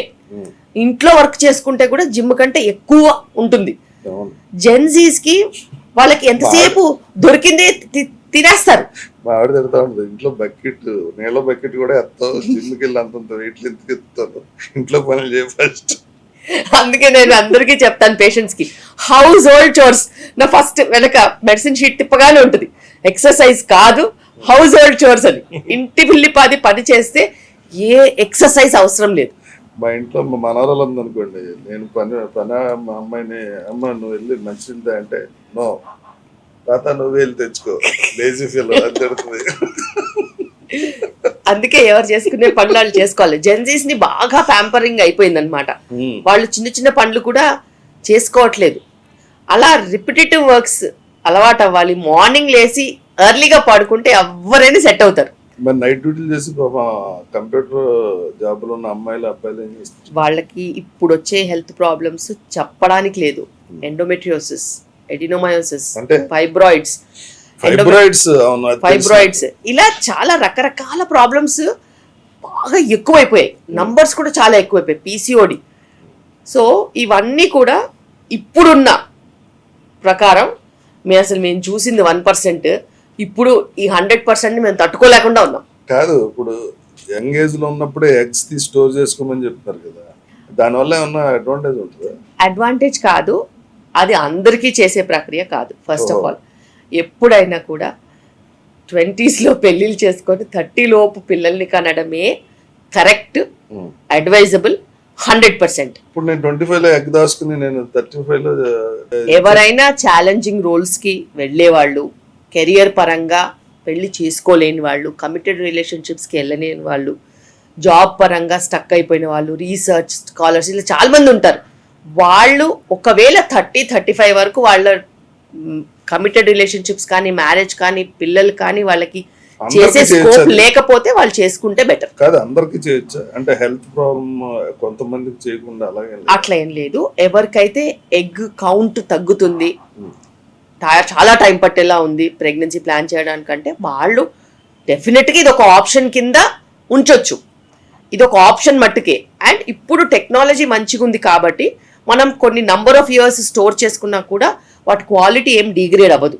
ఇప్పుడు అంత మంచి టెక్నాలజీ ఉంది. టెక్నాలజీ ఇంకా చాలా హై లెవెల్కి వెళ్ళింది. అంటే నేను విన్న దాంట్లో ఐ కలర్ దగ్గర నుంచి హెయిర్ కలర్ కానించి బాడీ కలర్ కానించి అన్ని ఎలా కావాలంటే అలా చేసుకునే అంత టెక్నాలజీ పెరిగిందా బేబీకి? అది మనం చూసుకున్నట్టు అయితే ఇప్పుడు ఇద్దరు ఉన్నారు, హస్బెండ్ అండ్ వైఫ్. వాళ్ళకున్న క్వాలిటీస్, వాళ్ళకున్న కలర్స్, వాళ్ళకున్న హెయిరే వస్తుంది. అక్కడ మార్చడానికి లేదు. నేను బయట నుంచి తెచ్చుకుంటా. బయట నుంచి తెచ్చుకునేటప్పుడు ఇప్పుడు ఒకవేళ స్పర్మ్ మనము చూస్ చేసుకుంటున్నాం. ఆ స్పర్మ్ చూస్ చేసుకునేటప్పుడు sperm bank, certified sperm banks దగ్గర నార్మల్ ప్రొఫైల్ ఉంటుంది, ఎక్స్టెండెడ్ ప్రొఫైల్ ఉంటుంది. ఈ ఎక్స్టెండెడ్ ప్రొఫైల్స్ లో వాళ్ళకి ఈ క్వాలిటీస్ అన్ని కూడా ఉంటాయి. అప్పుడు నువ్వు కావాలంటే చూస్ చేసుకొని ఆ స్పర్మ్ సెలెక్ట్ చేసుకోవచ్చు. ఆడమగ కూడా సెలెక్ట్ చేసుకోవచ్చు. ఆడమగ సెలెక్షన్ ఉండదు, స్పర్మ్ ఒక్కటే సెలెక్షన్ ఉంటుంది. కాదు, అది ఫెర్టిలైజ్ చేసినప్పుడు దాన్ని ఏమన్నా ప్లస్ మైనస్ ఏదో అంటారు నాకు తెలీదు. సో కావాలనుకోండి మన కంట్రీలో, మన కంట్రీ కాదు జనరల్ గా చెప్పండి, మెడిసిన్ లో పాసిబుల్, 100% పాసిబుల్. మన కంట్రీలో లింగ నిర్ధారణ అనేది చాలా చట్టరీత్యా నేరం కాబట్టి మన కంట్రీలో అది ఇనిబిటెడ్. కానీ బయట కంట్రీస్ లో ప్రొఫెషనల్ గా ఏ బిడ్డ కావాలంటే కూడా ఆ బిడ్డ మనం తెచ్చుకోవచ్చు. జెండర్ సెలెక్షన్ లీగల్ ఉన్న కంట్రీస్ కూడా ఉన్నాయి.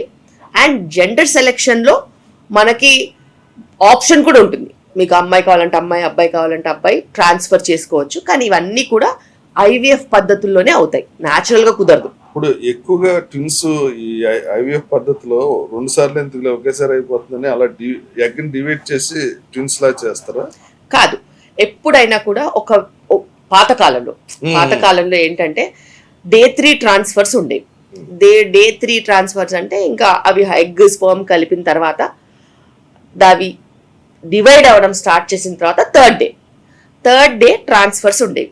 సో థర్డ్ డే ట్రాన్స్ఫర్ చేసేటప్పుడు ప్రెగ్నెన్సీ రేట్స్ బెటర్గా ఉండడం కోసము సింగిల్ ఎంబ్రియో కంటే 2 ఎంబ్రియోస్ 3 ఎంబ్రియోస్ వేస్తే ఛాన్సెస్ బెటర్గా ఉంటాయి అనేసి అప్పుడు మల్టిపుల్ ట్రాన్స్ఫర్స్ చేసేవాళ్ళు. ఇప్పుడు డే 5 ఎంబ్రియోస్ ట్రాన్స్ఫర్ చేస్తున్నాం, బ్లాస్టోసిస్ట్ ట్రాన్స్ఫర్ అంటాం. ఈ బ్లాస్టోసిస్ట్ ట్రాన్స్ఫర్లో సక్సెస్ రేట్ చాలా బాగుంటుంది. అలాంటప్పుడు మనం ఎక్స్ట్రా సక్సెస్ రేట్ కోసము మంచి బ్లాస్టోసిస్ట్ ఒకటైనా రిజల్ట్స్ బాగుంటాయి, 2 బ్లాస్టోసిస్ట్లు వేసుకోవాల్సిన అవసరం లేదు. అలా క్యాల్కులేటివ్గా ప్రాఫిట్గా వెళ్ళాల్సిన అవసరం లేదు. ట్విన్స్ ఎప్పుడైనా రిస్కే. మదర్ ట్విన్స్ అంటే ఎప్పుడైనా రిస్కే. ప్రీ టర్మ్ డెలివరీ ఛాన్స్ ఉంటుంది, బీపీ ఛాన్స్ ఉంటుంది, షుగర్ వచ్చే ఛాన్స్ ఉంటుంది. ఇలా ఒకరు చిన్న పెద్ద ఛాన్సెస్ ఉంటాయి, ఒకరు పెరగడం ఒకరు పెరగకపోవడం ఛాన్సెస్ ఉంటాయి బ్లడ్ సర్క్యులేషన్ ని బట్టి. సో ఇట్లా చాలా కాంప్లికేషన్స్ ట్విన్స్ తో అసోసియేటెడ్ ఉంటాయి. అందుకే ఎప్పుడు కూడా సింగిల్ ట్రాన్స్ఫర్కి వెళ్ళమని రిక్వెస్ట్ చేస్తూ ఉంటాం. కానీ వాళ్ళ ప్రొఫెషన్ రీత్యానో ఇంకేదో ఆలోచించుకుని ఎక్స్ట్రా సక్సెస్ వస్తుందని చెప్పేసేసి అప్పుడప్పుడు సెంటర్స్, అప్పుడప్పుడు పేషెంట్స్ కూడా డబుల్ ట్రాన్స్ఫర్కి వెళ్తూ ఉంటారు. అలాంటప్పుడు ట్విన్స్ వచ్చే ఛాన్సెస్ ఉంటాయి. కొన్నిసార్లు ఒక్క ఎంబ్రియో వేసినా కూడా అది ట్విన్ కింద డివైడ్ అయ్యే ఛాన్స్ ఉంటుంది. అవే ఐడెంటికల్ ట్విన్స్. సో పుడితే 2 అమ్మాయిలు పుడతారు, లేకపోతే 2 అబ్బాయిలు పుడతారు, ఒకటేలాగా ఉంటారు. ఇప్పుడు అమ్మాయి అబ్బాయి పుడతారు, 2 సెపరేట్ గా ఎగ్స్ ట్రాన్స్ఫర్ చేసినట్టు, ఎంబ్రియోస్ ట్రాన్స్ఫర్ చేసినట్టు. 2 సెపరేట్ ఎంబ్రియోస్ ట్రాన్స్ఫర్ చేస్తేనే ఒక అమ్మాయి ఒక అబ్బాయి వస్తారు. లేకపోతే ట్విన్స్ ఈక్వల్ గానే ఉంటారు. ఒక్కటి డివైడ్ అయితే ఎప్పుడు ఒకటే సెక్స్ ఉంటుంది. అలా కాకుండా మనం 2 ఎంబ్రియోస్ వేసినా అమ్మాయి అబ్బాయి రావచ్చు, 2 అమ్మాయిలు రావచ్చు, 2 అబ్బాయిలు రావచ్చు, ఆ ప్రాబ్లం లేదు. కానీ అమ్మాయి అబ్బాయి సెపరేట్ ఉంటే మాత్రం గ్యారెంటీగా 2 ఎంబ్రియోస్ ట్రాన్స్ఫర్ చేస్తేనే వస్తుంది. మీది నేచురల్ కదా? నాది ఫస్ట్ ఐవీఎఫ్ ప్రెగ్నెన్సీ. మీరు కావాలని ట్విన్స్ పెట్టుకున్నారా? లేదు, నాది డే 3 ట్రాన్స్ఫర్. 3 ఎంబ్రియోస్ వేస్తే 3 అతుక్కుని ట్విన్స్ అయినాయి, తర్వాత ఒకటి ష్రింక్ అయిపోయింది. నాది ట్రిప్లెట్ కన్సెప్షన్. సో నాది అన్ఎక్స్ప్లెయిన్డ్ ఇన్ఫర్టిలిటీ ఉండింది. చాలా ఐయుఐస్ అయ్యాయి, న్యాచురల్ గా అసలు ఎప్పుడు ట్రై చేయలేదు. చాలా ఐయుఐస్ అయ్యాయి. ఐయుఐస్ అయిపోయేసరికి ఒక 10 ఐయుఐస్ దాకా అయ్యాయి, ఫెయిల్ అయింది. ల్యాప్రోస్కోపీ చేశారు, దాని తర్వాత ఇంకొక ఐయుఐ చేశారు, సక్సెస్ రాకపోయేసరికి అకౌంట్ తగ్గిపోతుంది అనేసి ఐవీఎఫ్ సజెస్ట్ చేశారు. సో ఎగ్ రిలీజ్ కాకపోవడం అనే ఒక ప్రాబ్లం ఉంటుంది, ఎల్యుఎఫ్ అని. వాళ్ళు క్వెరీ ఎల్యుఎఫ్ అని వాళ్ళు డిసైడ్ చేశారు. అలాగే నాకు మైల్డ్ ఎండోమెట్రియోసిస్ కూడా అప్పుడు ఉండింది, దానికి కూడా ల్యాప్రోస్కోపీ అయింది. సో ఇలాంటి ప్రాబ్లమ్స్కి ఎప్పుడైనా ఐవీఎఫ్లో రిజల్ట్స్ మంచిగా ఉంటాయని చెప్పి ఐవీఎఫ్ చేశారు. మీరు కరెక్ట్ స్పెషలైజేషన్ చేశారు, మీ గురించి మీకే ఉపయోగపడింది బాగా.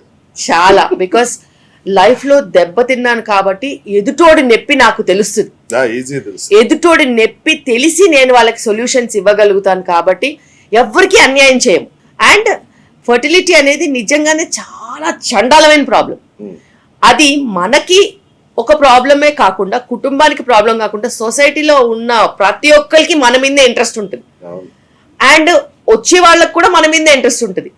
నువ్వు గైనకాలజిస్ట్ అయ్యి నీకు పిల్లలు లేకపోతే ఎలా అని చూసే వాళ్ళు కూడా ఉంటారు. ఇది సమాజం చాలా పెద్ద ప్రాబ్లం అండి. ఎగ్జాక్ట్లీ.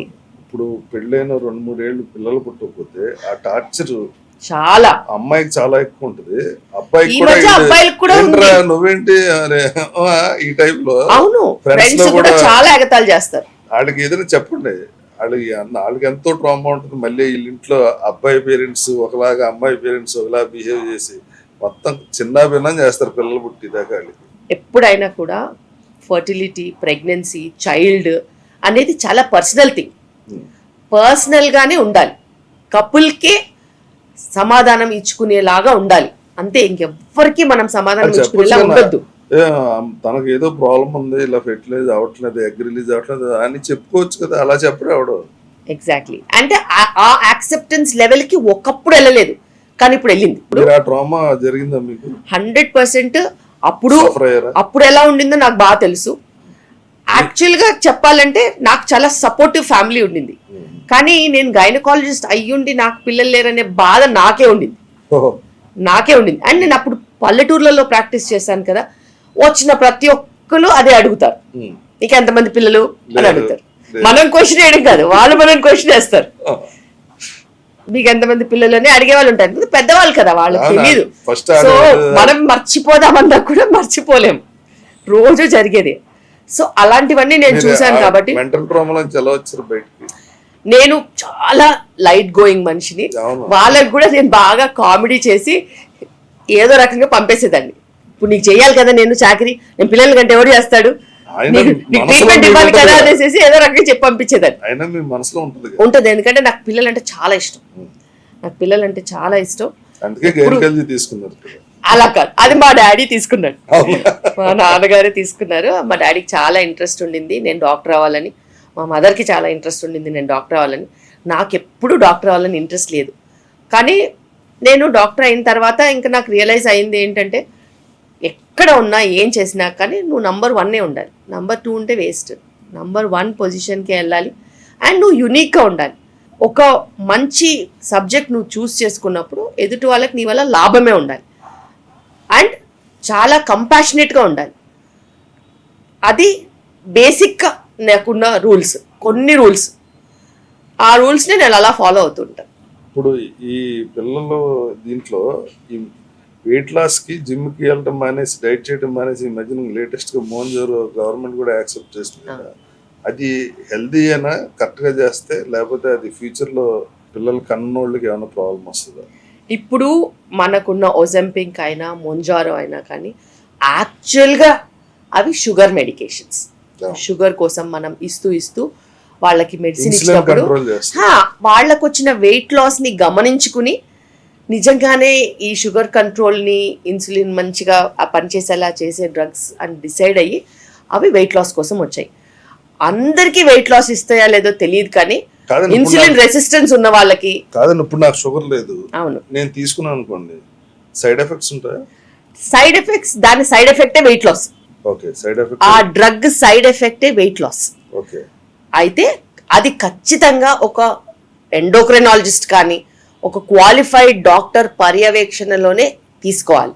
ఎందుకంటే ఎవరు పడితే వాళ్ళు ఏ డోస్ పడితే ఆ డోస్ తీసుకోవడానికి లేదు. అది కదమ్మా, ఇప్పుడు నాకు ఇన్సులిన్ బానే ఉంది, నాకేం షుగర్ లేదు, నేను అది తీసుకుంటే నా ఒరిజినల్ ఇన్సులిన్ అది స్టాప్ చేస్తుంది కదా, నీ యాపిటైట్ దింపేస్తుంది. దింపేసినప్పుడు ఫుడ్ తక్కువ తీసుకుంటాం. నేను ఇంజెక్షన్ మానేస్తే అది ఆటోమేటిక్ ఇన్సులిన్ డ్రాప్ అయిపోద్ది కదా. నాకు ఇంజెక్షన్ మానేస్తే మళ్ళీ వెయిట్ బ్యాక్ వస్తుంది అలాగే తింటే. సో మనము ట్రీట్మెంట్ తీసుకుంటూ డిసిప్లిన్ ఎలా మెయింటైన్ చేస్తామో, ఇంజెక్షన్ కొన్ని నెలల తర్వాత మానేసిన తర్వాత కూడా డిసిప్లిన్ మానొద్దు. డిసిప్లిన్ మానను, కానీ నాకు ఏ ఎఫెక్ట్ అవ్వదు బాడీలో. అది బాడీలో ఎఫెక్ట్ అంటే ఇప్పుడు ఏ మెడిసిన్ తీసుకున్నా నాజియా, వామిటింగ్, వెయిట్ లాస్తో వచ్చే హెయిర్ లాస్, స్కిన్ చేంజెస్, ఇవన్నీ Skin dry అయిపోద్ది. ఖచ్చితంగా ఏ డ్రగ్కైనా ఉంటాయి. అయితే దాన్ని మనం బ్యాలెన్స్ చేసుకోవాలి. ఎప్పుడైతే మనం న్యూట్రిషన్ కాంప్రమైజ్ చేస్తున్నామో సప్లిమెంట్స్ తీసుకోవాలి, ఎప్పుడైతే డైట్ కాంప్రమైజ్ చేస్తున్నామో లైఫ్ స్టైల్ అడ్జస్ట్ చేసుకోవాలి. స్కిన్ లూజ్ అయిపోయి స్కిన్ సాగ్ అయ్యేటప్పుడు ఎక్సర్సైజ్ చేసుకొని టైట్ చేసుకోవాలి. అంతేగాని it is not one drug miracle everything happens you sit ఆరామని అట్లా ఆరాంగా కూర్చోవడానికి ఉండదు. నువ్వు కష్టపడాలి. మొంజారో తీసుకున్నా, ఒజెంపిక్ తీసుకున్నా, నువ్వు డిసిప్లిన్ ఉండాలి. డిసిప్లిన్తో పాటు కష్టపడాలి. అండ్ ఆ కష్టంని ఖచ్చితంగా గుర్తుకుంచుకోవాలి జీవితాంతం. గుర్తుకుంచుకోకపోతే ఎంత మంచిగా లాస్ అవుతామో అంతే తొందరగా గెయిన్ అవుతాం. ఇంకా గెయిన్ అయ్యాక ఇంకా అది అన్స్టాపబుల్. అంతే. సో అన్స్టాపబుల్ ఎప్పుడో నువ్వు ఉన్నావు, దాన్ని స్టాప్ చేయడానికి ఒక ఆప్షన్ తీసుకొని నువ్వు మేనేజ్ చేసుకోలేకపోతే చాలా ప్రాబ్లం. ఇప్పట్లో మనం ఇంత ఒబేసిటీ చూస్తామని నేను ఎప్పుడు కల్లో కూడా అనుకోలేదు. నేను చదువుకున్నప్పుడు, నేను ప్రాక్టీస్ మొదలుపెట్టినప్పుడు అయ్యో ఇంత సన్నగా ఉన్నారే అని అనుకున్నాను తప్పితే అనుకునే లోపే కొన్ని సంవత్సరాల్లో ఇంతలా ఉన్నారా బావోయ్ అని అనుకోవడానికి ఎంతో టైం పట్టలేదు. అంత గ్లోబలైజేషన్, అంత వెస్టర్నైజేషన్ అయిపోయింది మన కంట్రీ. ఇది మన కంట్రీకి అవసరం లేదు. మన కంట్రీకి చాలా వాల్యూ సిస్టమ్ ఉంది. మనం తినే పద్ధతి కానీ, మనం కుటుంబ వ్యవస్థ కానీ, ఇవన్నీ కూడా మనల్ని ఎప్పుడూ కాపాడాయి. అలా కుటుంబ వ్యవస్థలో నుంచి మనం బయటికి వచ్చినప్పుడు మిగతావన్నీ అటాక్ చేసి మన ఆరోగ్యాన్ని నాశనం చేసాయి. ఎప్పుడైనా కానీ ఒక కుటుంబానికి మంచి వాల్యూస్, ఫుడ్ వండే వాల్యూ కానీ, పెట్టే వాల్యూ కానీ, తినే వాల్యూ కానీ, పని చేసే వాల్యూ కానీ ఉన్నట్టు అయితే ఏ రోగము రాదు. ఓకే, రోగం అంటే ఈ అట్లీస్ట్ నాన్ కమ్యూనికబుల్ డిజీజెస్ ఏదైతే డయాబెటీస్, హైపర్ టెన్షన్, షుగర్లు ఇవన్నీ ఉన్నాయి, ఇవి రావు. మస్కిటోతో వచ్చే ప్రాబ్లమ్స్ కానీ, ఇన్ఫెక్షన్స్తో వచ్చే ప్రాబ్లమ్స్ కానీ ఎప్పుడు ఉండినాయి. వాటిని ఫైట్ చేయడం నెక్స్ట్ లెవెల్. ఇప్పుడు బ్రెస్ట్ క్యాన్సర్ ఫీడ్ ఇవ్వకపోవడం వల్ల కూడా వస్తుందా? బ్రెస్ట్ క్యాన్సర్ చాలా రకాల కారణాలు ఉన్నాయి. మనం చెప్పే ఒబెసిటీతో కూడా రావచ్చు, మనం చెప్పే పీసీఓడితో కూడా రావచ్చు, మనం చెప్పే higher fat, food habits, high estrogen, పిల్లల్ని కనకపోవడం, very small families, no breast feeding, ఇవన్నీ కూడా మల్టిపుల్ రీజన్స్ జెనెటిక్ తో పాటు. ఎస్, నో బ్రెస్ట్ ఫీడింగ్ కూడా వన్ ఆఫ్ ద రీజన్. ఎందుకంటే బ్రెస్ట్ ఫీడింగ్ కి ఒక ప్రొటెక్టివ్ మెకానిజం ఉంది. బేబీకి అది ఎంత మంచి వరమో తల్లికి కూడా అంతకంటే పెద్ద వరం. తల్లి ఆరోగ్యం, తల్లి వెయిట్ లాస్, తల్లి యొక్క మానసిక ఎదుగుదల, కాంటాక్ట్, బేబీతో అటాచ్మెంట్, ఇవే కాకుండా బ్రెస్ట్ క్యాన్సర్ సెల్స్ని చంపేస్తుంది. అండ్ అక్కడ ఏవైతే మ్యూటేషన్ జరుగుతున్న సెల్స్ ఉంటాయో వాటిని అన్నిటినీ గ్రౌండ్ జీరో చేస్తుంది. అండ్ ఆ ఇంపాక్ట్ కొన్ని సంవత్సరాల వరకు ఉంటుంది. అందుకే పాతకాలంలో బ్రెస్ట్ క్యాన్సర్ ఎప్పుడో 60, 70, 80 years అలా వచ్చేది. ఇప్పుడు మగవాళ్ళకి వస్తుంది, ఆడవాళ్ళకు కూడా 20s లో వస్తుంది బ్రెస్ట్ క్యాన్సర్. 20s, నా లైఫ్ లో నేను 20s లో బ్రెస్ట్ క్యాన్సర్ చాలా అరుదుగా, అసలు విన్నదే తప్పితే చూసింది లేదు. కానీ ఇప్పుడు 20s లో కూడా breast cancer. Yes, breast cancer ఖచ్చితంగా preventable. First of all screening మెథడ్స్లో మనం దాన్ని ఖచ్చితంగా చెక్ చేసుకోవచ్చు, కనుక్కోవచ్చు. కానీ రిలక్టెంట్గా ఉండకుండా ఒకసారి చేసామా మళ్ళీ 2-3 సంవత్సరాల తర్వాత అని కాకుండా self breast examination every month once చేసుకుంటూ, అట్లీస్ట్ ఫ్యామిలీ హిస్టరీ ఉందా అంటే BRCA gene, BRCA gene test చేసుకుని, ఏదైనా క్యాన్సర్కి సంబంధించిన జీన్స్ ఉంటాయా అని చెక్ చేసుకుని స్క్రీనింగ్ ప్రోటోకాల్ ఫాలో చేస్తూ, 40 కంటే తక్కువ ఉన్న వాళ్ళు అల్ట్రాసౌండ్ చేసుకుని, 40 కంటే ఎక్కువ ఉన్న వాళ్ళు మ్యామోగ్రఫీ చేసుకుంటే చాలా చాలా ఈజీగా కనుక్కోవచ్చు. అది తొందరగా కనుక్కుంటే 100% క్యూర్ ఉంటుంది. అండ్ ఎంత తొందరగా వీలైతే అంత తొందరగా మనం ట్రీట్మెంట్ చేయగలుగుతాం. సర్వైకల్ క్యాన్సర్కి ఇంకా అది ఇంకొక లెవెల్.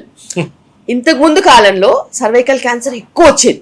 ఎందుకంటే అది నంబర్ ఆఫ్ డెలివరీస్ని బట్టి, హైజీనిక్ కండిషన్స్ని బట్టి, సోషియో ఎకనామిక్ స్టేటస్ని బట్టి, అంటే వాళ్ళ life style, food, hygiene, living standards బట్టి తక్కువగా పూర్ వాళ్ళకి ఎక్కువ వచ్చేది సర్వైకల్ క్యాన్సర్. ఎక్కువ నంబర్ ఆఫ్ డెలివరీస్ అయితే వచ్చే ఛాన్సెస్ ఉండేది. సో ఇట్లా చాలా ఉండేదన్నమాట. ఒకవేళ చిన్న ప్రాబ్లం వచ్చిన లేడీస్ తొందరగా బయటకి వెళ్ళి చెప్పుకోలేక డాక్టర్ దగ్గర చెప్తే అదేదో చిన్న వాళ్ళు పోస్ట్పోన్ చేస్తూ ఉంటారు ప్రాబ్లమ్ ని. గిల్ట్ కాన్షియస్ వల్ల ఎక్కువ వచ్చే ఛాన్స్ ఉంటుంది. అండ్ స్మాల్ వైట్ డిశ్చార్జ్ కదా అని వదిలేస్తారు. స్క్రీనింగ్ టెక్నిక్స్ లేవు, వాళ్ళు యూజ్ చేయరు. అదర్వైజ్ మనం రెగ్యులర్ గా పాప్స్మియర్ యాన్యువల్ గా చేయించుకుంటే ఎప్పుడో 5-10 ఏళ్ల తర్వాత సర్వైకల్ క్యాన్సర్ వస్తుందన్నా కూడా ఇప్పుడు మనము దాన్ని కనుక్కోవచ్చు, ఆ చేంజెస్ ని మనం పట్టుకోవచ్చు. అండ్ ఇప్పుడు సర్వైకల్ క్యాన్సర్ కి వ్యాక్సిన్ ఉంది. అది HPV వైరస్ వల్ల వస్తుందని ధృవీకరించారు. కాబట్టి HPV వ్యాక్సినేషన్ ఏదైతే ఉందో 9 years గర్ల్స్ ఆ బాయ్స్ 2 doses గార్డాసిల్ 9 అని ఉంది, ఆ వ్యాక్సిన్ తీసుకోవచ్చు. 9 strains నుంచి ప్రొటెక్షన్ ఉంటుంది. 9 strains లో సర్వైకల్ క్యాన్సర్ ఒకటి, అదే కాకుండా యానల్ క్యాన్సర్స్ ఒకటి, ఓరోఫారింజియల్ క్యాన్సర్స్ కూడా అది ప్రొటెక్షన్ ఇస్తుంది. వాట్స్ కూడా అబ్బాయిలు కూడా 9 years ఆన్వర్డ్స్ తీసుకోవచ్చు. 16 years వరకు చిల్డ్రన్ అయితే 2 doses 16 years వరకు.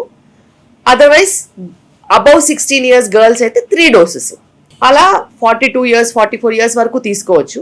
ఒకవేళ వాళ్ళకి చెక్ చేసుకోవాలి అని అనుకుంటే ఖచ్చితంగా హెచ్పివి డిఎన్ఏ టెస్ట్ ఉంటుంది. మ్యారీడ్ వాళ్ళకి, సెక్షువల్ యాక్టివ్ ఉన్న వాళ్ళకి హెచ్పివి డిఎన్ఏ టెస్ట్ చేసుకుని హెచ్పివి డిఎన్ఏ టెస్ట్ నెగిటివ్ ఉంటే వ్యాక్సినేషన్ తీసేసుకోవచ్చు.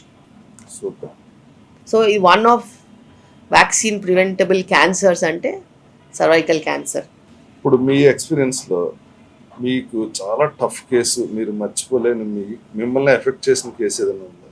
చాలా కేసెస్ ఉంటాయి. అయితే నమ్మకం మీద ప్రపంచం నడుస్తుంది అనేది ఒక కేసు ఉంటుంది, నేను చెప్తాను. ఈయన ఒక యోగా మాస్టర్, రిషికేష్లో యోగా మాస్టర్, 40+ ఏజ్, వైఫ్కి కూడా 40 years ఉంటాయి. వాళ్ళు child pregnant, full term 37 weeks, ఉమ్మనీరు 35 ఉంది. అంటే ఉమ్మనీరు 10, 12, 14 ఉండాలి, 35 ఉమ్మనీరు. రిషికేష్లో ఉంటారు వాళ్ళు. నాదేదో నార్మల్ డెలివరీస్ చేస్తానంటే నాకు కాల్ చేశారు. నేను కాల్ తీసుకుని ఆన్లైన్ అపాయింట్మెంట్లో మాట్లాడి, సార్ నేను ట్రై చేస్తాను మీరు రండి అన్న. నేను చెప్పాను నేను డెఫినెట్గా ట్రై చేస్తాను మీరు రండి అంటే, రేపు తెల్లారితే దిగిపోయారు వాళ్ళు. అంటే 2 daysలో వాళ్ళు ట్రావెల్ చేసి ట్రైన్లో 37 weeks ఆమె నిండుకొండలాగా ఉన్న గర్భిణీ స్త్రీ నా దగ్గరకు వచ్చేసింది. వస్తే వాళ్ళకి నేను 2 days ఉమ్మనీరు తీసి కొంచెం కొంచెం కొంచెం ఉమ్మనీరు తీసి పొజిషన్లోకి బేబీని తీసుకొని వచ్చి నార్మల్ డెలివరీ చేశాం. చేసిన తర్వాత వాళ్ళు ఒక 1 week ఇక్కడ ఉండి మళ్ళీ రిషికేష్ వెళ్ళిపోయారు. వాళ్ళు రిషికేష్ వెళ్ళిపోయిన తర్వాత నేను కూడా ఈ మధ్యకాలంలో రిషికేష్ వెళ్తే ఎలా ఉన్నారో చూసి అంతా బాగుంది అనేసి మాట్లాడుకుని వచ్చాం. వాళ్ళు మళ్ళీ ఐవీఎఫ్ చేసుకుని, ఐవీఎఫ్లో బేబీ పెరగట్లేదు 26 weeks ఆమెకి, బేబీ చిన్నగా ఉందని ఆ డాక్టర్ చెప్పి, ఇంకా ఈ బేబీ మీద మీకు హోప్స్ ఉండవు, స్మాల్ బేబీయే, సెక్షన్ చేసేయాలి అని చెప్తే మళ్ళీ కాల్ వచ్చింది నాకు, ఇలా సెక్షన్ చేయాలని చెప్పారు. 26 weeks ప్లస్ అంటే లైవ్ బేబీ వస్తుంది, కొంచెం 700 grams ఉంది అంతే, ఇంక ఈ బేబీ పెరగదని చెప్పారు వాళ్ళు. నేను చెప్పాను ఇంకా వాళ్ళకి, ఓ పోనీ నేను నీకు 2 రకాలుగా చెప్తున్నాను, ఒకటి నేను ట్రై చేస్తాను, రెండోది ఒకవేళ నీకు బేబీ డెలివరీ చేయాల్సి వచ్చినా కూడా అక్కడ నీకు ఐసీయూ సెటప్స్ తక్కువ ఉన్నాయి కదా, ఇక్కడికి వస్తే నా దగ్గర ఎన్ఐసీయూ సెటప్ కూడా మంచిగా ఉంది, ప్రీ టర్మ్ బేబీస్ని మేము జాగ్రత్తగా చూసుకుంటాం, నువ్వు రా అని చెప్తే హస్బెండ్, వైఫ్, మేము డెలివరీ చేసిన పాప, వీళ్ళు ముగ్గురు మళ్ళీ బయలుదేరి వచ్చేసారు. ఈ మధ్య ఒక 3 months బ్యాక్ వచ్చారు. 26 weeksకి వస్తే నేను ఎగ్జామిన్ చేసి, ఎందుకైనా మంచిదని స్టీరాయిడ్, మెగ్నీషియం సల్ఫేట్ అని ఉంటాయి మెడికేషన్స్, బేబీ లంగ్ మెచ్యూరిటీకి, బ్రెయిన్ మెచ్యూరిటీకి ఇచ్చి అక్కడ మొదలు పెట్టాను డయట్ అన్నీ స్ట్రీమ్లైన్ చేస్తే 2 weeks అనుకుంటూ just last week 37 weeksకి 2.7 kg baby wait మేము డెలివర్ చేసాం. అది కూడా నార్మల్ డెలివరీ. ఆ బేబీ బ్రీచ్లో ఉండింది. ఆయన అడిగాడు బ్రీచ్లో ఉందంటే, నేను బ్రీచ్ డెలివరీస్ చేస్తాను కదా నీకేం ప్రాబ్లం అని చెప్పా. ఆమె ఏజ్ 43, ఎదురుకాళ్ళు, హెడ్ కిందికి లేకుండా పైకి ఉంది. నేను అన్నాను ఇప్పుడు ఈసారి కూడా ఉమ్మనీరు ఒక 20-24లో ఉండింది. ఈ ఉమ్మనీరు బేబీ తిరగడానికి ఎక్కువ ఉంది, మనము తిరగడానికి చేసి ఎక్సర్సైజ్ చేయించి హెడ్ డౌన్ చేయించి నార్మల్ డెలివరీ చేసాం. అంటే అందులో నేను చేసిన మిరకిల్ కాదు, వాడికి అంత నమ్మకం ఉంది. ఆయనకు నమ్మకం కాదు, ఈమెకు నమ్మకం ఉంది, ఇక్కడికి వెళ్తే సెట్ అయిపోతాను నేను. కానీ నాకు తెలుసు అలాంటి ఫైండింగ్స్లోంచి చేంజెస్ తీసుకురావడం అనేది నెక్స్ట్ ఇంపాసిబుల్. కానీ ఆమెని ఆ నమ్మకమే తీసుకెళ్ళింది, ఆ నమ్మకమే ఆమెని మారేలా చేసింది, ఆ నమ్మకమే ఆమెను గైడ్ చేసింది, ఆ నమ్మకంతోనే ఆ బేబీ ఆ వెయిట్ వచ్చింది. లేకపోతే పాపం రిషికేష్లో చెప్పిన డాక్టర్స్ ఫైండింగ్స్ ప్రకారం అది అప్పుడు డెలివర్ చేయాల్సిందే. సో ఒక ఫ్యామిలీకి మనము నమ్మకం ఇస్తే నిజంగానే అది పాజిటివ్గా వెళ్తే వాళ్ళు ఇంత మార్పు ఉంటుంది. ఇది లాస్ట్ వీక్ నేను ఆమెకు డెలివర్ చేశా. తనకి నిజంగా చాలా హ్యాపీగా ఉండింది. వాళ్ళు ఇద్దరు కూడా, ఆయన యోగా గురు, చాలా మందికి యోగా నేర్పిస్తారు రిషికేష్లో. సో అంత పాజిటివ్ పర్సన్స్ ఇక్కడికి వచ్చి మన మీద నమ్మకం పెట్టుకుంటే అదొక నిజంగానే ట్రాన్స్ఫార్మింగ్. అలాగే ఇంకో స్టోరీ ఉంది. నిన్న డెలివరీ చేశాం. వాళ్ళు చెన్నైలో ఉంటారు. వాళ్ళ కమ్యూనిటీలో నార్మల్ డెలివరీస్ అవ్వాలి. 2 cesareans అయ్యాయి ఆమెకి. ఇంతే ఉంటుంది హైట్. 2 అమ్మాయిలు, ఒకళ్ళు ఇంత ఉంటుంది, ఒకళ్ళు ఇంత ఉంటుంది, బుడ్డిది. లాస్ట్ ఇయర్ 2 వచ్చారు. నేను వాళ్ళు ఫోన్ చేసి ఆన్లైన్ అపాయింట్మెంట్ తీసుకుంటే, నేను చేస్తాలే వీబ్యాకే కదా మీరు రండి అంటే, వాళ్ళకి తమిళ్ తప్పితే ఏమీ రాదు, హిందీ రాదు, ఏమీ రాదు, అంతే. హిందీ ఏమీ రాదు. నాకు తమిళ్ వచ్చు, వాళ్ళు ఇక్కడ ఎలా ఉండాలి, వాళ్ళకి ఏ లాంగ్వేజ్ రాదు. హైదరాబాద్లో తమిళ్ ఎవరికి రాదు. అయితే వాళ్ళు నా మీద నమ్మకంతో లాస్ట్ ఇయర్ వీబ్యాక్ నేను చేస్తానని చెప్పి వాళ్ళు వచ్చారు. 2 అమ్మాయిలు, హస్బెండ్ వైఫ్, టోలీచౌకీలో రూమ్ తీసుకుని ఒక వారం తిరిగారు. వాళ్ళకి నేను నార్మల్ డెలివరీ చేశాను. ఓ వారం ఇంకో ఎక్స్ట్రా ఉండి వెళ్ళిపోయారు. లాస్ట్ మార్చ్లోనే నేను చేసా వాళ్ళకి డెలివరీ. మళ్ళీ వచ్చారు ఇంకో ప్రెగ్నెన్సీతో. ఇప్పుడు మళ్ళీ నిన్న మార్నింగ్ వాళ్ళకి నేను వీబ్యాక్ డెలివరీ చేశాను. సో ఇది 4th బేబీ. వాళ్ళు అంత నమ్మకంగా ఇప్పుడు పిల్లలు కనాలనే ఎవరు అనుకోవట్లేదు.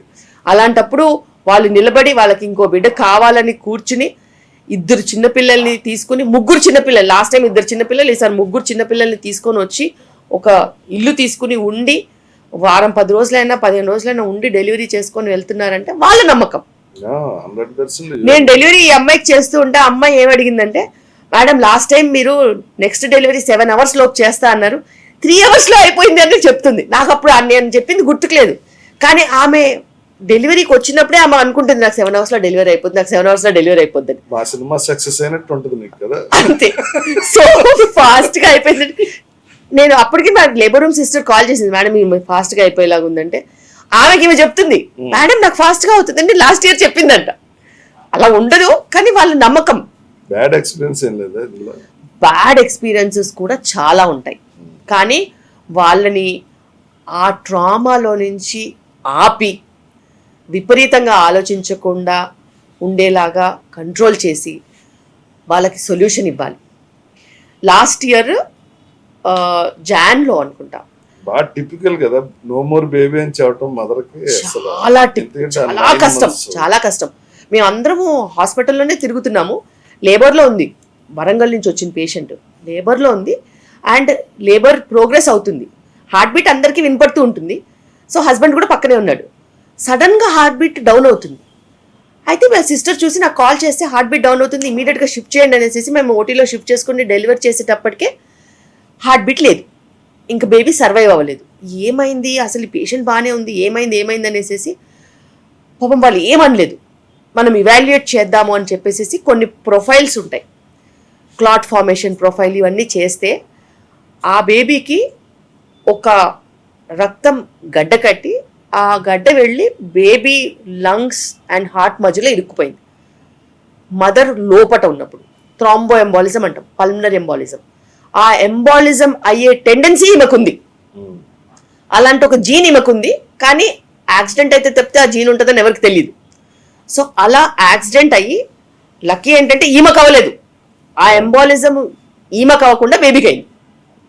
సో అది ప్లసెంటాని బ్లాక్ చేసిందో ఏదేనో దాన్ని బ్లాక్ చేసేసి బ్లడ్ సప్లై ఇమీడియట్గా కట్ ఆఫ్ అయ్యి బేబీ చనిపోయింది. సో అది ఈ రిపోర్ట్ రావడానికి బేబీ చనిపోయినప్పటి నుంచి 45 days పడుతుంది. సో 45 daysలో 4 days వాళ్ళు హాస్పిటల్లో ఉన్నప్పుడు వాళ్ళు కూడా నిబ్బరంగా ఉన్నారు. లేకపోతే పేషెంట్స్ చాలా గొడవ చేస్తారు, చాలా గొడవ చేస్తారు, అదేదో మా తప్పు అన్నట్టు చేస్తారు. అప్పటికి మేము మౌనంగానే ఉంటాం, ఎందుకంటే మనం అరిస్తే వాళ్ళకి ఇంకా స్టిమ్యులస్ అవుతుంది. సరే ఏదో జరిగిపోయింది, దీన్ని కనుక్కోవాలి.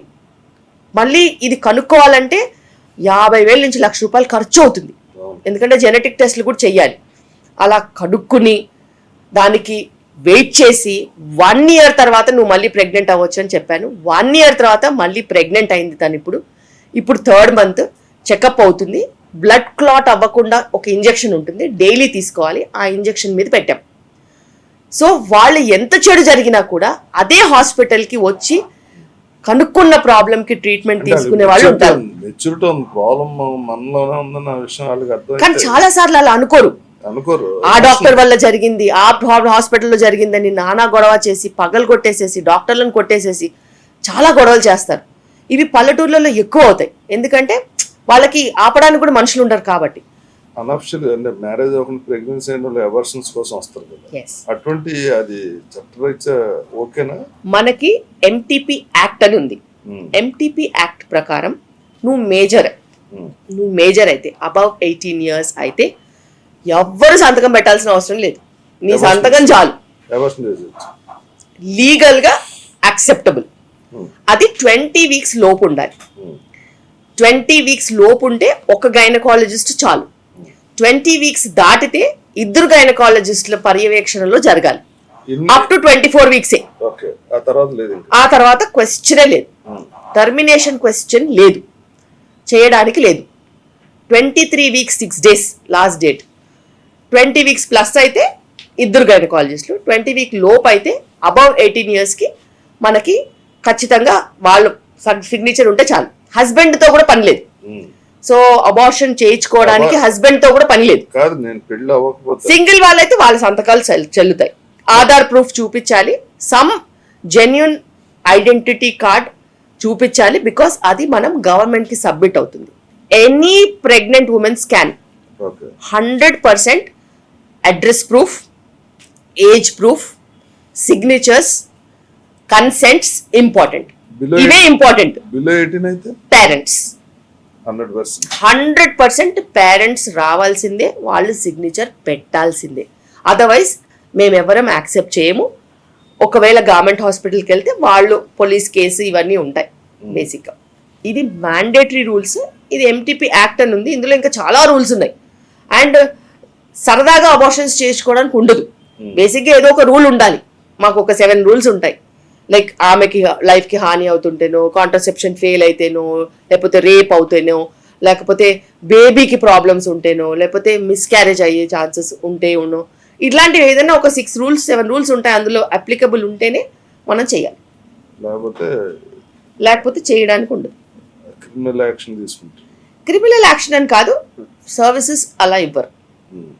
రూల్స్ అనేవి అప్లై అవ్వాలి. ఇప్పుడు మరి 13 years 15 years పిల్లలు డెలివరీ చేసుకుంటున్నారు బాత్రూంలో. Down side of what information is available. ఇప్పుడు మనం అంత ఇన్ఫర్మేషన్ యూట్యూబ్లో అవైలబుల్ ఉంది. నువ్వు డెలివరీ ఎలా చేసుకోవాలో ఉంది, నువ్వు ప్రాణం ఎలా తీసుకోవాలో ఉంది, నువ్వు ఇంకేదైనా హింస చేయాలన్నా కూడా ఎన్ని రకాల హింస చేయాలన్నా కూడా అది ఉంది. కానీ అవతల వాడి అవసరాన్ని బట్టి వాళ్ళు చూసుకుంటున్నారు. But it is very very dangerous. Life risk ఉంటుంది. అండ్ అంత పైశాచికంగా లైఫ్ రిస్క్ తీసుకునే వాళ్ళ మానసిక కండిషన్ మీరు ఆలోచించాలి. ఇదర్ వాళ్ళకి అస్సలు సపోర్ట్ లేదు, వాళ్ళు మొత్తం ప్రపంచాన్నే వాళ్ళ శత్రువు కింద ఊహించుకుంటున్నారు. పేరెంట్స్ అనే వాళ్ళకి వాళ్ళు హెల్ప్ తీసుకోవాలనే ఐడియాలోనే లేరు. అందరూ వాళ్ళకి వ్యతిరేకంగా ఉన్నారనే ఇంటెన్షన్తో ఉన్నవాళ్లే అలా సొంతంగా ఇలా డెలివరీస్ కానీ అబార్షన్స్ కానీ చేయించుకుంటూ ఉంటారు. మెయిన్ పేరెంట్స్ అంటే అటువంటిది ఏదైనా మిస్టేక్ జరిగినప్పుడు వాళ్ళ దగ్గర తీసి మాట్లాడే ఒక చనువు ఉండాలి. ఇప్పుడు ఈ విషయం అమ్మ నాన్న తెలిస్తే మళ్ళీ ఏం చేస్తారని ఒక టెన్షన్ ఉందనుకోండి, అది చాలా ఇబ్బంది కదా అమ్మాయికి. ప్రపంచంలో ఏ చెడు జరిగినా ఏ మంచి జరిగినా షేర్ చేసుకునే టెండెన్సీ ఉంది అనేది పేరెంట్స్తోనే.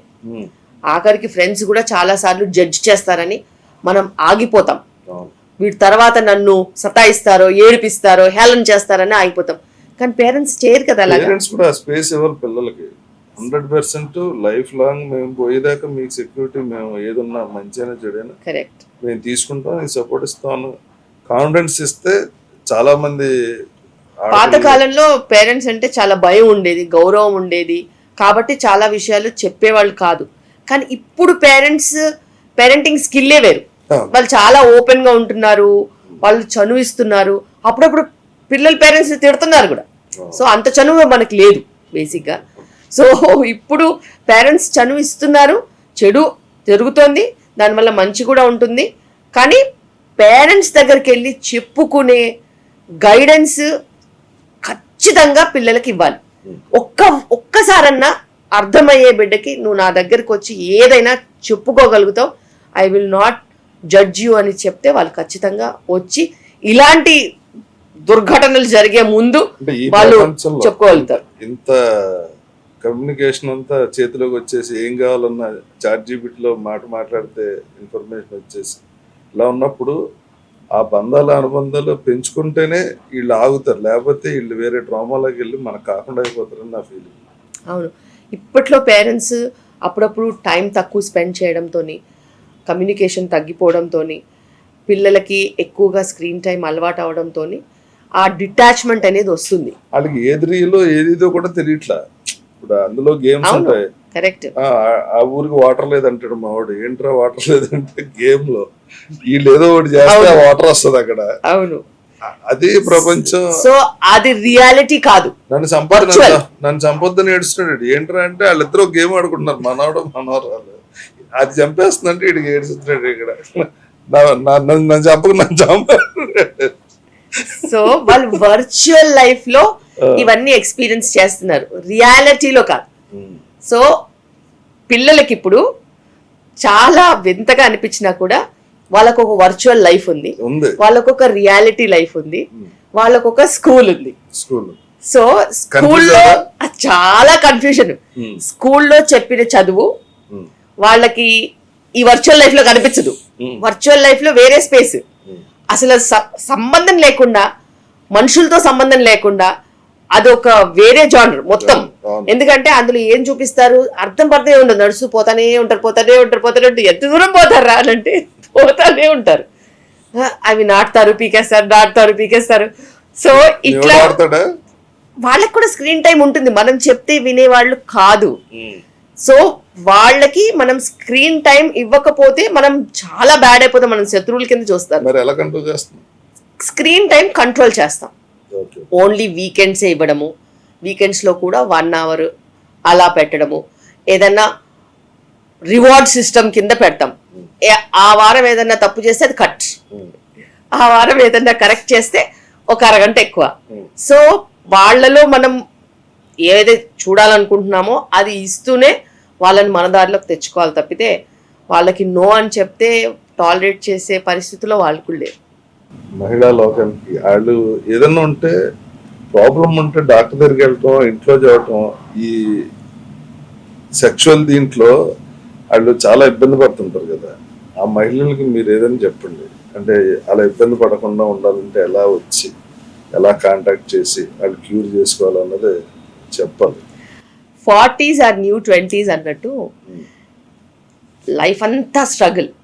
చిన్నగా ఉన్నప్పుడు ఎట్లాగో ఇలాంటి విధం ఇంట్రెస్ట్ లేదు. దాని తర్వాత వర్క్ మొదలుపెట్టినప్పటి నుంచి వర్క్ మీదే పిల్లలు, సంసారాలు, ఆ ప్రవాహంలో వెళ్ళిపోయి పిల్లలందరూ మళ్ళీ 40-45 అయ్యేసరికి వాళ్ళ ఎడ్యుకేషన్లో పడి వాళ్ళు వెళ్ళిపోతున్నారు, పెళ్ళిళ్ళు వెళ్ళిపోతున్నారు. తర్వాత వాళ్ళకు ఉన్న టైంకి వాళ్ళకి ఏం చేయాలన్నా కూడా హార్మోన్స్ పైకి కిందికి అవ్వడం వలన మెనోపాజ్ తో వాళ్ళకి నిజంగానే టైం ఉండి పార్ట్నర్ ఉండి అంతా మంచిగా ఉన్నా కూడా ఈ మెనోపాజ్ వల్ల చాలా ఇబ్బంది పడుతున్నారు. మామూలుగా వైఫ్ చూస్తుంటా ఒళ్ళంతా చెమటలు పట్టేసి విపరీతమైన వేడొచ్చి తట్టుకోలేక చాలా సఫర్ అవుతుంది. సో వాళ్ళకి కూడా క్వాలిటీ ఆఫ్ లైఫ్ చాలా ఇంపార్టెంట్. అది కంట్రోల్ చేయగలుగుతాము. మంచి vitamins, hormones support, life style చేంజెస్తో మనం చేసుకోవచ్చు. అదేవిధంగా సెక్షువల్ ప్రాబ్లమ్స్ ఉన్న వాళ్ళకి కూడా మనకి లేజర్ ట్రీట్మెంట్స్, దాని తర్వాత యూరినరీ ఇన్కాంటినెన్స్ కొంతమంది ప్రాబ్లం ఉంటుంది, వాళ్ళకి ఎక్సర్సైజ్ చైర్స్, ఇవన్నీ కూడా అడ్వాన్స్డ్గా వచ్చాయి. లేడీస్ మెయిన్ వీళ్ళు పబ్లిక్ గా ఎక్కడికైనా వెళ్ళినప్పుడు రెస్ట్ రూమ్ యూజ్ చేయరు. అవును, ఇబ్బంది పడి అది హోల్డ్ చేయటం వల్ల ఫ్యూచర్ లో ప్రాబ్లం వస్తుంది కదా. యూరిన్ ఇన్ఫెక్షన్స్ వచ్చే ఛాన్సెస్ ఉంటాయి. కాదు, దగ్గినప్పుడు ఇన్కాంటినెన్స్ అది హోల్డ్ చేసి అలా టోటల్ గా లూజ్ అయిపోయి ప్రాబ్లం వస్తుంది. కాదు, డెలివరీస్ తర్వాత వాళ్ళు గనక ఎనీ డెలివరీ, ఏ డెలివరీ అయినా కూడా ప్రెగ్నెన్సీ తర్వాత బాడీ రీషేప్ అయ్యే టైంలో మనం దానికి అటెన్షన్ ఇవ్వకపోయినా, చేయాల్సిన ఎక్సర్సైజెస్ కరెక్ట్గా చేయకపోయినా కానీ, అశ్రద్ధ వహించినా కూడా అప్పుడప్పుడు ఏ ప్రాబ్లం రాదు. కొన్ని సంవత్సరాల తర్వాత మనకి టిష్యూస్లో పట్టు, టైట్నెస్ అనేది తగ్గుతుంది. అలా తగ్గకుండా ఉండడానికి చేయాల్సినవి 100% ఎక్సర్సైజెస్ ఉంటాయి, లేజర్ ట్రీట్మెంట్స్ ఉంటాయి, మెడికేషన్స్ ఉంటాయి. సో వీటితోనే వాళ్ళ సెక్షువల్ లైఫ్ కూడా ఇంప్రూవ్ చేసుకోవచ్చు. యూరినరీ ఇన్కాంటినెన్స్ ప్రాబ్లమ్స్లో నుంచి కూడా సర్జరీస్ కాకుండా మినిమల్ ఇన్వేజివ్ ప్రొసీజర్స్తో బయటపడవచ్చు. ఒక మంచి క్వాలిటీ ఆఫ్ లైఫ్ కూడా వాళ్ళు ఎంజాయ్ చేయొచ్చు. వాళ్ళు ఎలా ఎక్స్ప్రెస్ చేయాలని వీళ్ళు చాలా మంది ఉన్నా కానీ బయట చెప్పుకోరు కదా. వాళ్ళు కనీసం డాక్టర్ దగ్గరైనా వచ్చి చెప్పుకోవాలి కదా. ఎవరికి చెప్పుకోకపోయినా కష్టం డాక్టర్ దగ్గరికి చెప్తే డాక్టర్ అయినా పరిష్కారం ఇస్తుంది. ఇప్పుడు ఇంట్లో నేను డాక్టర్ దగ్గరికి వెళ్తే ఎందుకు ఏంటని అడుగుతారు కదా, అప్పుడు ప్రాబ్లం వస్తుంది చెప్పుకోవడానికి. జనరల్ చెకప్ ఎనీ టైం ప్రతి ఉమెన్ కి సంవత్సరానికి ఒకసారి యాన్యువల్ చెకప్ పేరుతోనైనా ఖచ్చితంగా డాక్టర్ దగ్గరికి వెళ్ళాలి. గైనకాలజిస్ట్ దగ్గరికి వెళ్తే అటు cervical cancer screening, Pap smear, mammography, basic టెస్ట్లు, షుగర్లు కానీ, హిమోగ్లోబిన్ కానీ, థైరాయిడ్లు కానీ, ఇవి బేసిక్ టెస్ట్లు అవుతాయి. అలాంటి టైంలో కూడా మనము ఇలాంటి ప్రాబ్లమ్స్ ఏమన్నా ప్రైవసీకి సంబంధించిన ప్రాబ్లమ్స్, సెక్షువల్ హెల్త్కి సంబంధించిన ప్రాబ్లమ్స్ డిస్కస్ చేసుకోవచ్చు.